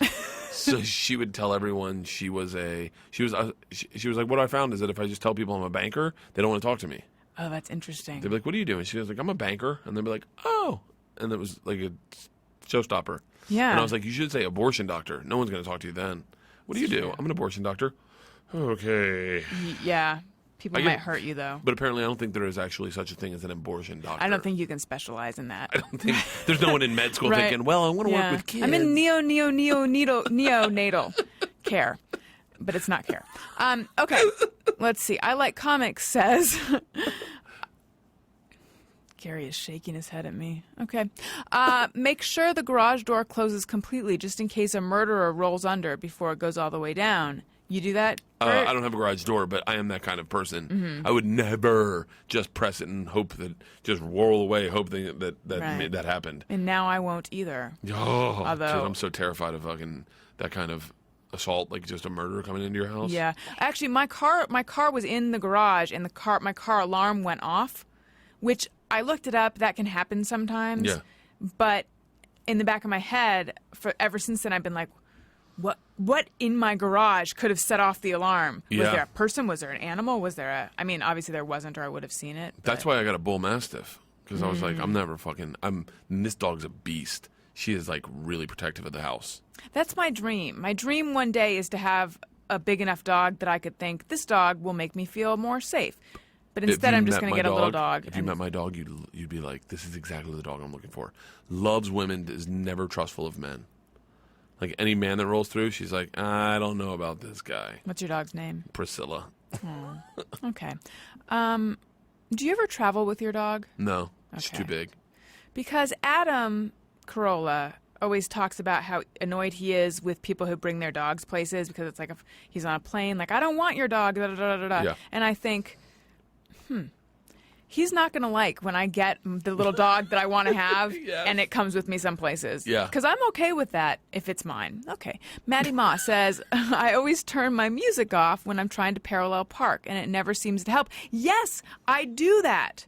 I can't have sound or I can't have like anything in my ear when I'm trying to park because I feel like somehow it's going to distract me or make it worse. Yeah, I don't. I don't. You don't? I don't. You must be a confident parker. I'm a really good parallel parker. I just murdered one out there that I was like, fuck yeah. Can you go to either side? Like if you're on a one-way street, can you parallel park to the left? Ooh, I've never done that.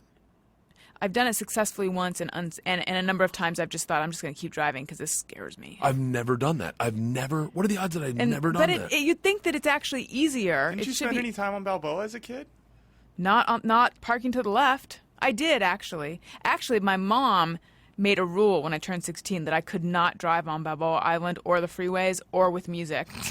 And I totally disobeyed her, and I totally drove on the island, but I don't think I parked there.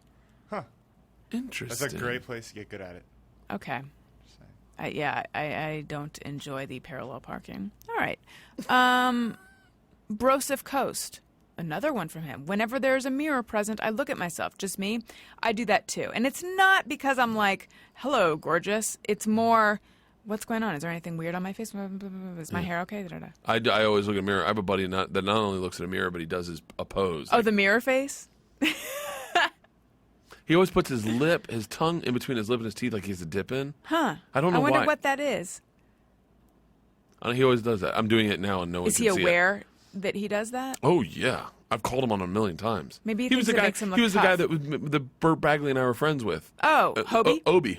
Obi. Yeah, he changed. He's an actor now. He changed his name to Jasket O'Beals. Jasket O'Beals? I thought it was Because ridiculous. Obi was too common? I thought fucking it was ridiculous. You don't All think right. he got murdered for that? Jasket O'Beals. Yeah. Wow.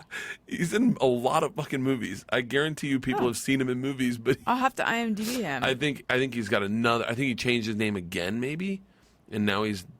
I think it's still Jasket O'Beals. Okay. Jasket O'Brien. I don't know. Hal Grande. Am I the only one that thinks I'll live to the age equal to the change in my pocket at any given time? That one I've never done, but Bert is now checking his pockets to see. No, I don't have any money. I would only live to the age of Barrette right now. It's a I'd- little hair clip in my pocket. I'd live to the age of Fitbit. I have a Fitbit. Oh, I'm fucking obsessed. Don't get me started. I will talk about it for fucking 45 Do you minutes. turn it on? Do you do the whole like having it monitor your sleep thing? I stopped because I was like 98% efficient in my sleep, so I was like, I don't need to fucking do this. Mm-hmm. Yeah. And I know when I sleep bad, it's when I drink. So, yeah, Okay. I'm really good. I'm obsessed with it. Leaf Eater says, just me or everyone, click the lock button on their keyless entry for their car numerous times. Yes, after I do the same thing with when I'm pressing the crosswalk thing. Like, Yeah. I've got to do it like 45 times or something. I That's bang an it out. I bang it up. exaggeration. Boop, boop, boop, boop, boop, Yeah. boop, boop, boop. Yeah. My wife Did does it it honk? once. Do I have to make it honk again? Did it honk? I'm going to make it honk again. Yeah. Now I'm an asshole. That's what I do. All right, and the last one, Dan the Dodge. Every time the muscle in my thigh twitches, I assume it's my phone on silent. Yes, I would. And who was it? Jeff who works here was saying that too.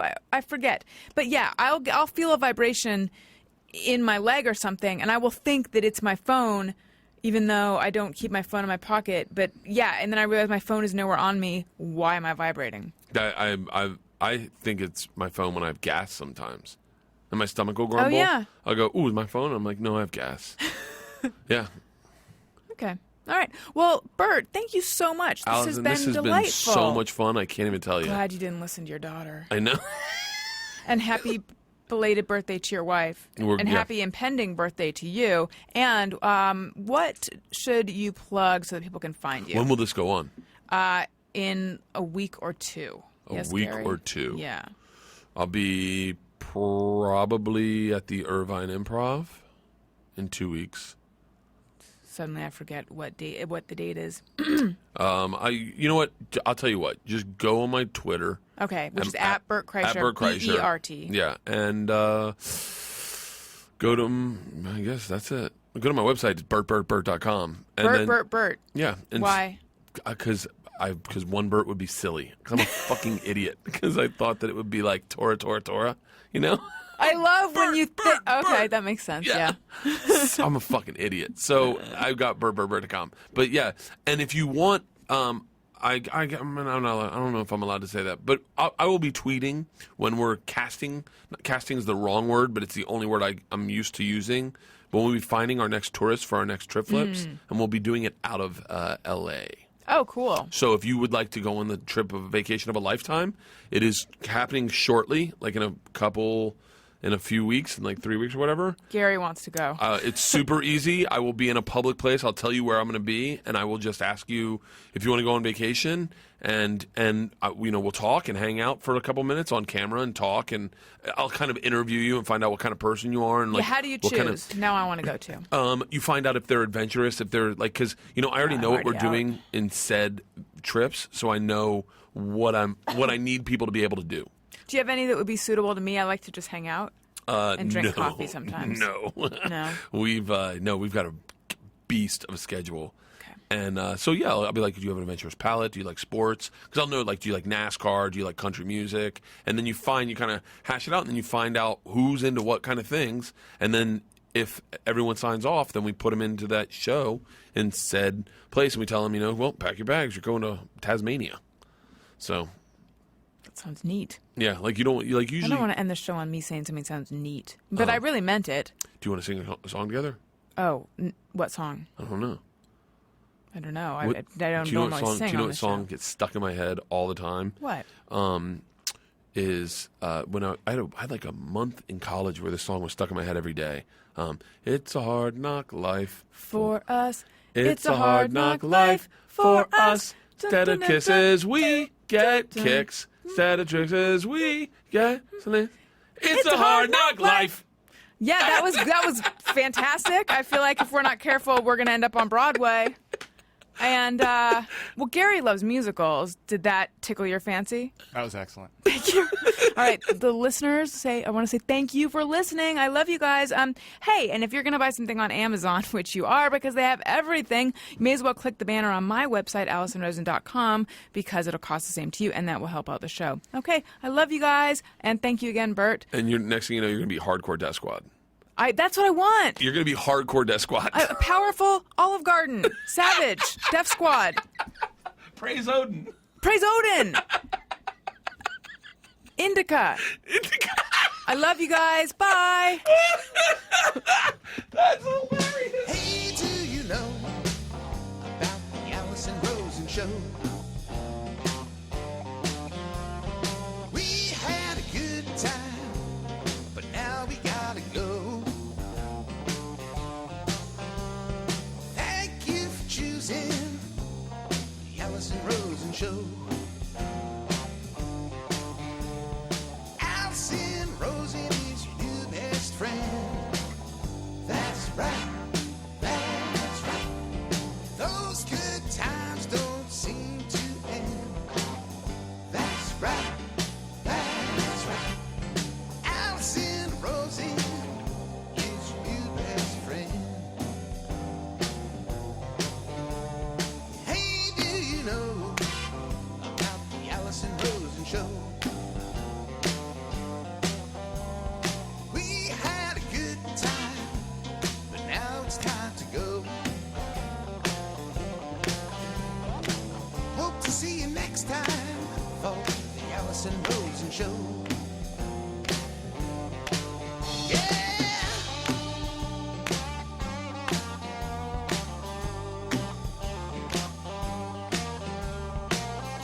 is Corolla Digital.